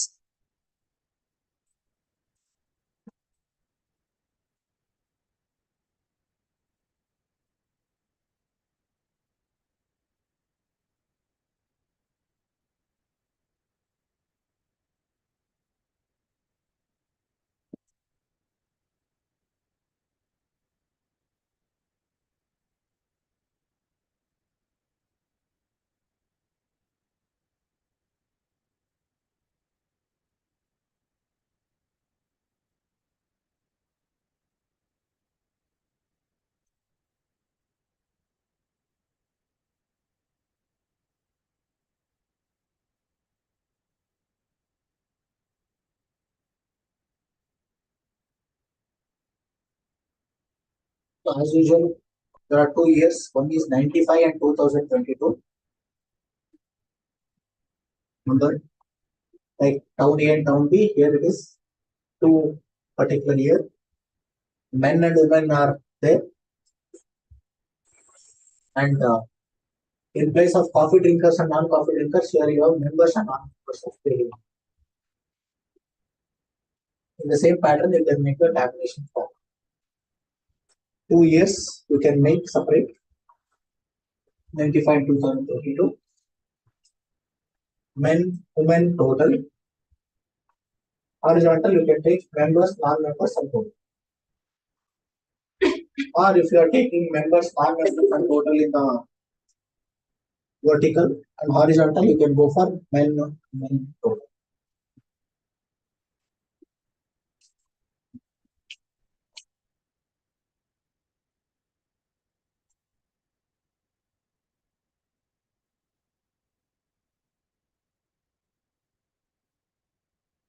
But in the descriptive type ಇರೋದಕ್ಕೆ showing the calculation, showing the tabular form is mandatory. ಯಾಕಂದ್ರೆ steps marks ಇರುತ್ತೆ. ಇದೇ problem ಏನಾದ್ರು objective type of questions ಅಲ್ಲಿ ನಿಮಗೆ logical reasoning ಅಂತ ಹೇಳಿದ್ರೆ not necessarily you should have a table. Directly you can get the answer for question number A. Multiple choice ಕೊಟ್ಟಿರ್ತಾರೆ, ಅದರಲ್ಲಿ if you choose that and right is fine. But descriptive ಅಲ್ಲಿ you need to show the calculation. First, fill the data which is given. Don't worry about the gaps first. Start with the first year, 1995. Out of total 2,000 workers in a factory, both men, women, and members, non-members, together you have a total of 2,000 employees. 1,550 were members of a trade union. Number of women workers employed was 250, out of which 200 did not belong to any trade union.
95 ಅಲ್ಲಿ female non members ಎಷ್ಟಿದ್ದಾರೆ?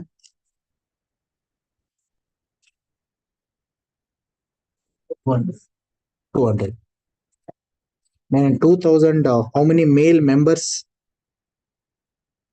1600. 2000 in 2000 year ಅಲ್ಲಿ ಅಥವಾ 2022 year ಅಲ್ಲಿ 1600 is male members. In 2022, how many female non-members? 155. Any confusion in this?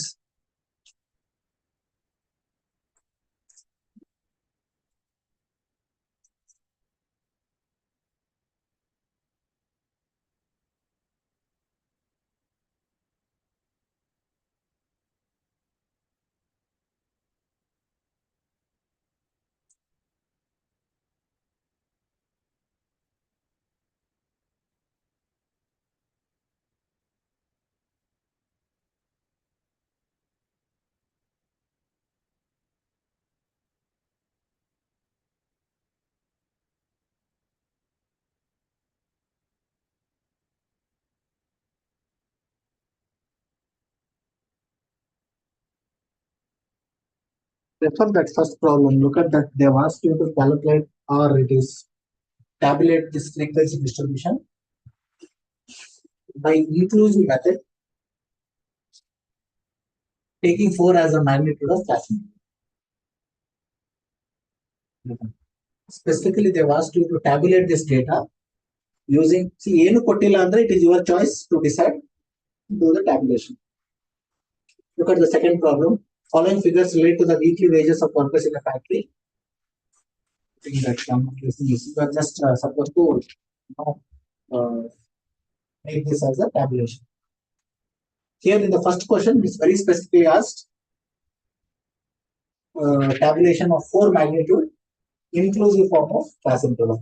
So lowest and highest number you have to identify. Accordingly, you have to take that value.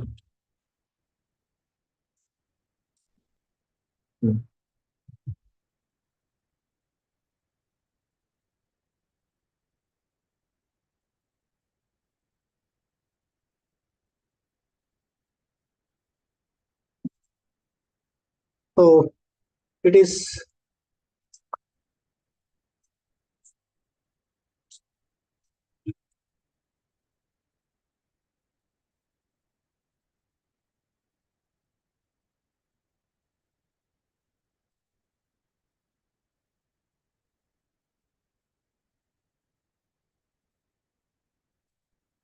so now this particular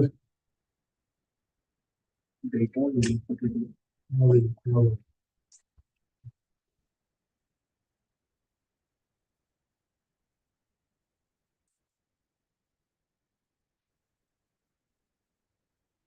The lowest number is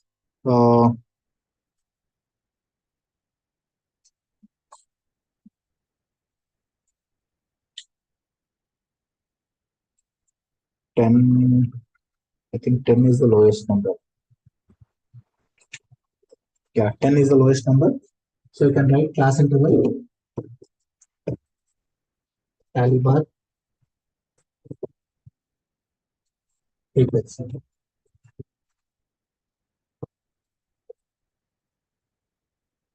Now your data is raw data is collected, and you are asked to tabulate this in specific using inclusive form of class interval. Since the minimum number is 10, maximum number is 36, 38 is there.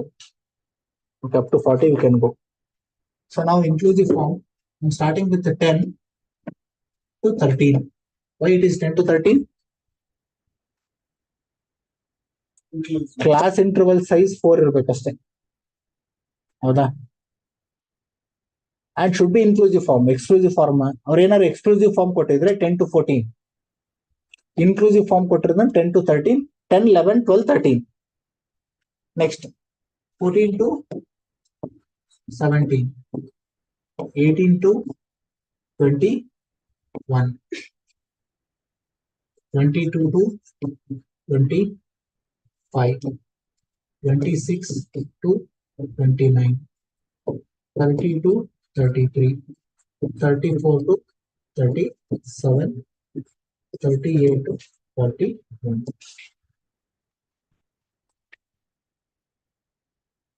Tabulation. So now based on this should be done with the help of tally bar only. Okay. So I'm going to start with the number. So first number is 10. So 10 should be placed here. Just one line. I'm going with this number order wise. Start with the number 10. 10 I'm placing this particular class interval. Second number is 17. This is 17. Third number is 15. 15 falls in this class interval. Second line. 22. 11. 16. 19. 24. 29. 18. 25. 26. 32. 14. 17. 20. 70. See, after 4, make a bundle of 5. That is a method of doing tally bar. So that it is easy for you to count as well. Okay. So that is 14, 17, 17, 20, 23, 20, 23, 27, 30, 27, 30, 12, 15, 12, 15, 18, 24, 18, 24,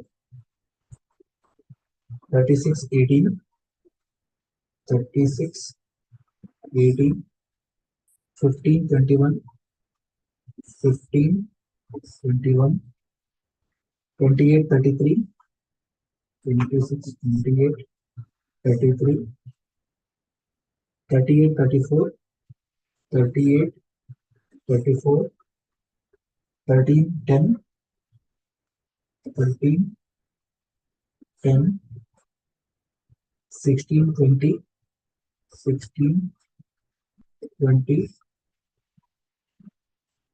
22, 29, 29, 19, 23, 19, 23, and 31. Last is 31. This is the number. Frequency 5, 8, 8, 7, 5, 4, 2,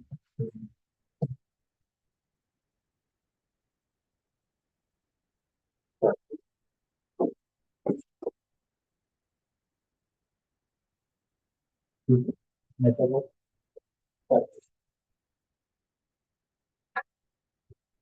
even though they don't mention using a tally bar, you have to tabulate. So this is a method you are supposed to use. If they give a raw data and ask to calculate, tabulate this data, you have to use tally bar.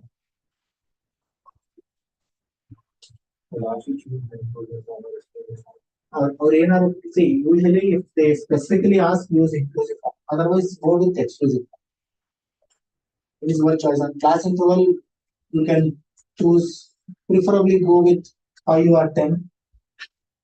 See, having too much of just because this looks very easy, I'll make a 0 to 25, 25 to 50, there are doesn't good. So class interval based on the number. See, when you have 20 or 40 data, making some 7 to 8 class interval is fine. 4 or 5. 5 is reasonably good. when you have say 10,000 data, when you 5, 10 average of these, and the range of the data also matters. What is the range of the data value? The range lowest to maximum 38. Then you have to decide what should be the range, the tabulation number. So accordingly, you can increase or decrease the values. Any doubt, any confusion?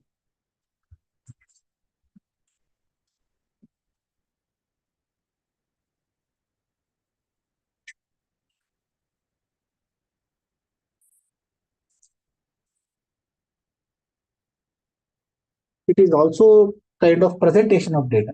It's a part of presentation of data. And nowadays, people are giving more importance for the presentation.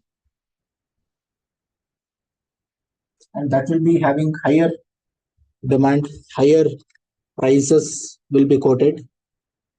The way in which they present the food in front of you. Okay, for that we are paying higher prices.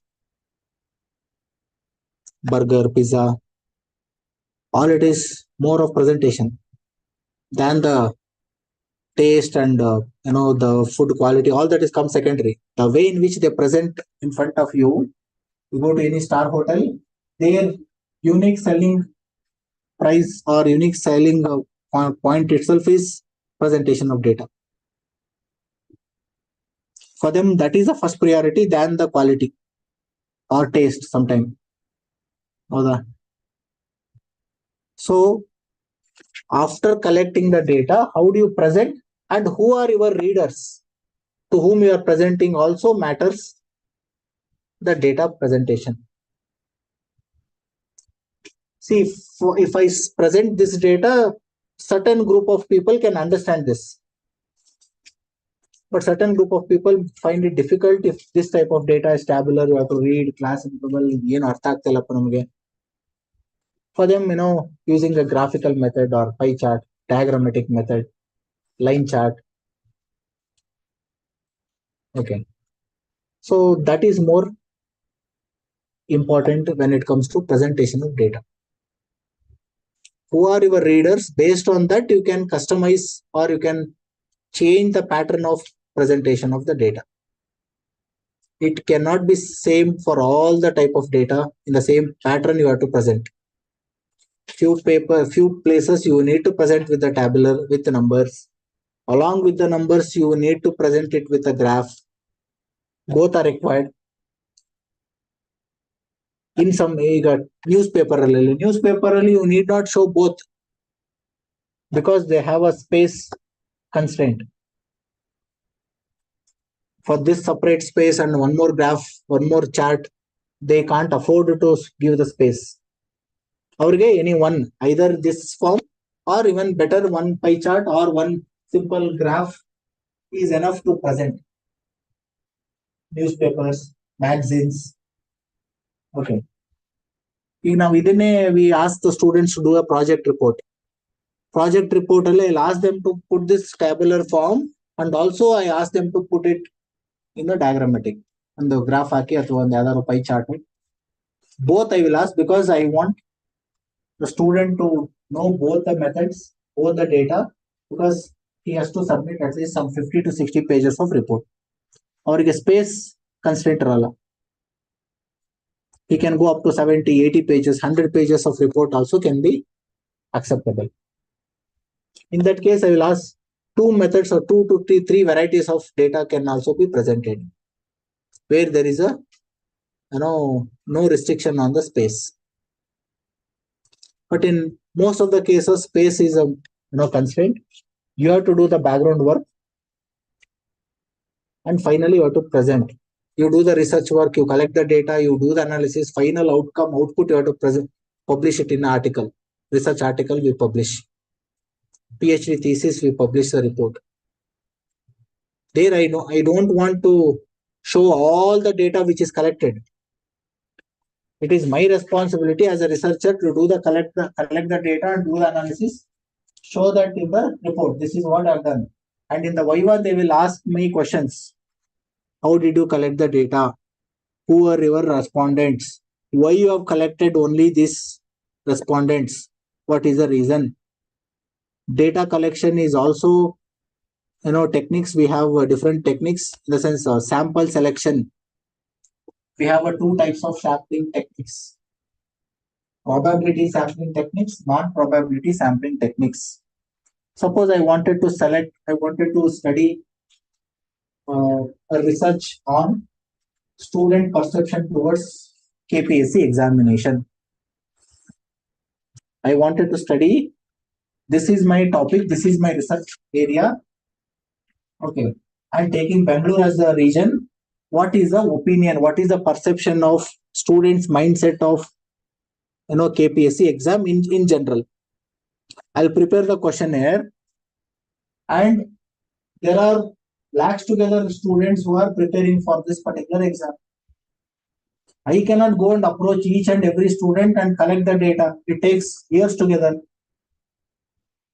Right? Laksha students hatra hogi na data collect ಮಾಡ್ತಾರೆ, I cannot complete my research. If the number is unlimited, 10,000, 20,000, laksha, then maximum I can go for sample size of 384 or approximately 400. If I select 400 students that should belong to the different regions or different parts of Bangalore, then I'll get all the centers, or in and around Vijayanagar Chandra layout, I'll get all the 400 and get the details. That is also becoming wrong. State-wise, if I am doing it for Karnataka state, KPSC belongs to Karnataka government, Karnataka aspirants. So I have to divide the data into 4 regions, like what government has done it region-wise as per their administrative region, Mysore region, Bengaluru region, Belgaum region, and Gulbarga region. From each region, at least you have to select 100 respondents, giving importance to equal all the regions equally. I cannot take all the 400 from Bangalore, that to Chandra layout area. It becomes my convenient sampling. Convenient sampling technique is also one sampling technique which is very difficult to justify. People will not accept, and result may not be accurate. Namu convenient data collect, that cannot be justifiable. Got my point? When you are collecting the data, there should be some technique should be used. Probability set techniques. Probability means randomly picking the respondents. Random. It should be purely random. In the question, in a class of 60 students, we ask some questions random. ಅದೇ intention ಇಟ್ಕೊಂಡು ನಾಳೆ ಈ student ಈ question ಕೇಳಲೇಬೇಕು, ಅವ್ನಿಗೆ insult ಮಾಡಲೇಬೇಕು, ಅವ್ನ answer ಹೇಳ್ಬಾರ್ದು ಅಂತ ಬಂದ್ರೆ it is a wrong from my side. While doing a class, simply tell me what is this particular solution. Tell me you give me the solution for this. Random, purely random. Then it is acceptable. Right? Any confusion in this? Any doubts so far? What we have discussed? It is more of presentation of data, collection, putting it in a tabular form, and from the tabular form,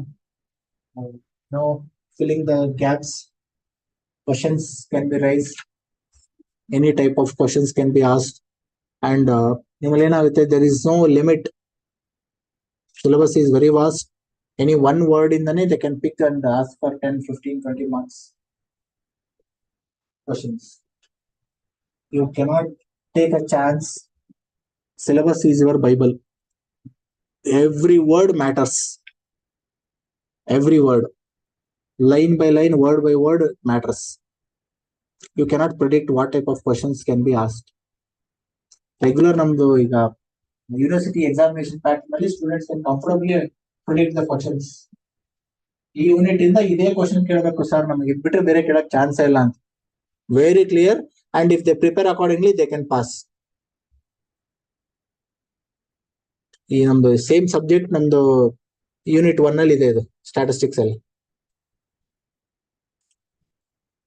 ನಾವು ಮಾಡೋ method problem ಅಲ್ಲಿ ನಾವು class ಅಲ್ಲಿ students can comfortably predict exam ಅಲ್ಲಿ ಇದೇ ತರ question ಬರುತ್ತೆ, ಬರ್ಲೇಬೇಕು ಅಂತ ಪ್ರಿಡಿಕ್ಟ್ ಮಾಡಬಹುದು, ಮಾಡ್ತಾರೆ ಹುಡುಗರು.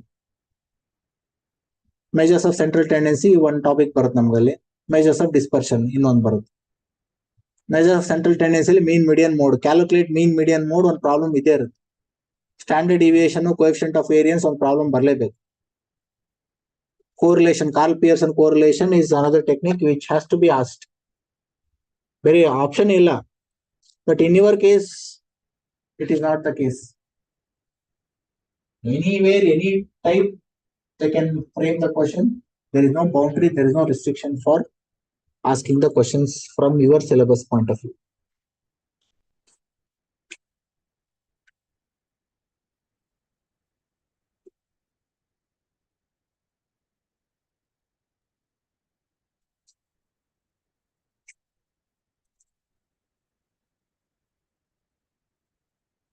So, data collection, analysis, interpretation, collection, appreciation, statistical.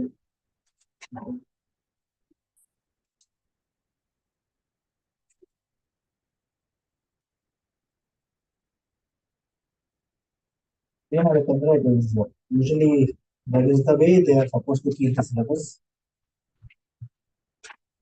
APSC should be always in the upper hand. Syllabus ಏನಾದ್ರು ತುಂಬಾ ಮಿನಿಮಲ್ ಇತ್ತು ಅಥವಾ ಇದು ಮಾಡಿದ್ರೆ you people will become dominated. In the sense students role is higher. ನೀವೇನಾದ್ರೂ easily if you are able to predict the questions, their value will come. The syllabus is framed in such a way that, and questions are framed in such a way that you cannot predict the questions. In whatever the exercise you do, it is not that easy to predict. Either go with the previous year question paper or go with any method. That is the always there is a fight between students and examination authority. Since not literally fight, it is competition, a game. You wanted to win over the examination pattern by this, solving or answering, and they wanted to win against you by asking some difficult question, different pattern, different syllabus, anything. Then only the game is interesting. Yaradru surrender agbitre, there is no interest in the game. Either examination, KPSC surrenders, okay, whoever written exam this year, all will pass. No interest. ಬರ್ದಿರೋರು serious ಆಗಿ ಬರ್ದಿರೋರು ಅದೇನೋ ಒಂಥರ interest ಹೋಗ್ಬೋದು. Topper of the batch will lose the interest. ನಾನು ಇಷ್ಟು ಓದಿ ಬರ್ದು ಎಲ್ಲರೂ ಬರ್ದಿರೋ ಲಾಸ್ಟ್ ರ್ಯಾಂಕ್ ಅವನಿಗೂ ಜಾಬ್ ಸಿಕ್ತು, ನನಗೂ ಸಿಕ್ತು. ಏನ್ ವಾಟ್ ಇಸ್ ದ ಡಿಫರೆನ್ಸ್ ಅಲ್ವಾ? Either suppose you surrender yourself, no, I am not at all interested, simply I go and attend. So preparation, there is no end as such. As per as my concern, go with logical understanding why it is required, where and all it is. Questions will be asked with application oriented only. Same question can be asked with application oriented pattern. Again, now ಮಾಡಿದ್ವಿ so far ಇದು ಎಲ್ಲ can be asked application oriented. ಅಲ್ಲಿ question frame ಮಾಡುವಾಗಲೇ ಅದಕ್ಕೆ situation ಇದು ಮಾಡಿ, ಅಲ್ಲಿ ನೋಡಿ ಅಲ್ಲಿ ಎಕ್ಸಾಮ್ ಅಲ್ಲಿ ಫಸ್ಟ್ ಪ್ರಾಬ್ಲಮ್ ಮಾಡಿದ್ವಲ್ಲ, ಫಾರೆನ್ ರಿಸರ್ವ್ ಇಯರ್ ಆಫ್ ಇದು, ಇಟ್ ಇಸ್ ಟಿಪಿಕಲ್ 10 ವರ್ಷದ್ದು ಡೇಟಾ ಕೊಟ್ಟಿದ್ದಾರೆ and they are asking the percentage, but the way in which they have presented the question, prepared the question, it is more of application oriented. ಯಾರಿಗಾದ್ರೂ ಈ ತರ ಮಾಡ್ಬೋದು, exam ಈ ತರ ಇದೆ, RBI reserve bank of India can take the data, ಈ ತರ calculation, ಅದನ್ನೇ the same thing can be twisted in the form of stock prices. Same data ಅದನ್ನೇ ನನ್ಗೆ ಮಾಡಿ TCS stock data of last 8 years, percentage increase or the prices given, and question can be asked accordingly. Yes, any doubt, any confusion?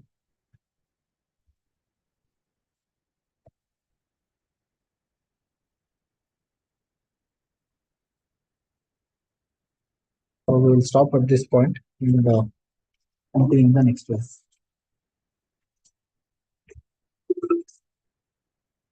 If you have any doubt, you can clarify.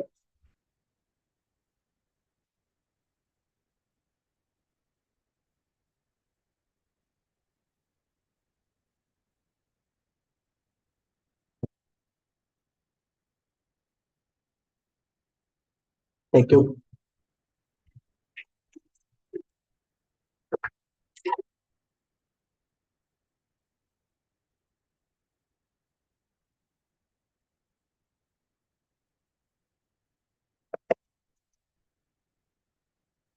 When is your exams? This particular 3rd of May. 3rd May. Starting 3rd May.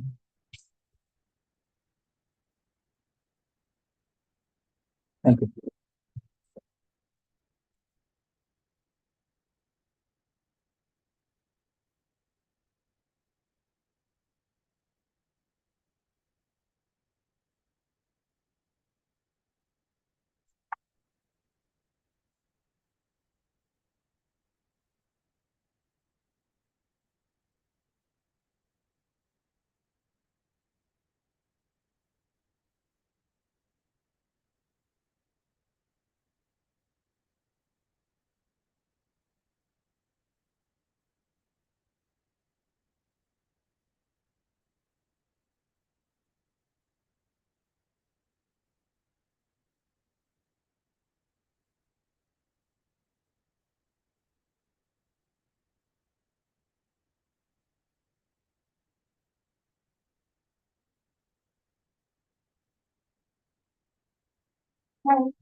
ಏಮಾ ಹೋಗ್ಬೇಕಾದ್ರೆ ಯಾರಿಗಾದ್ರೆ fan of ಮಾಡ್ಬೇಕು, light off ಮಾಡ್ಬೇಕು sir.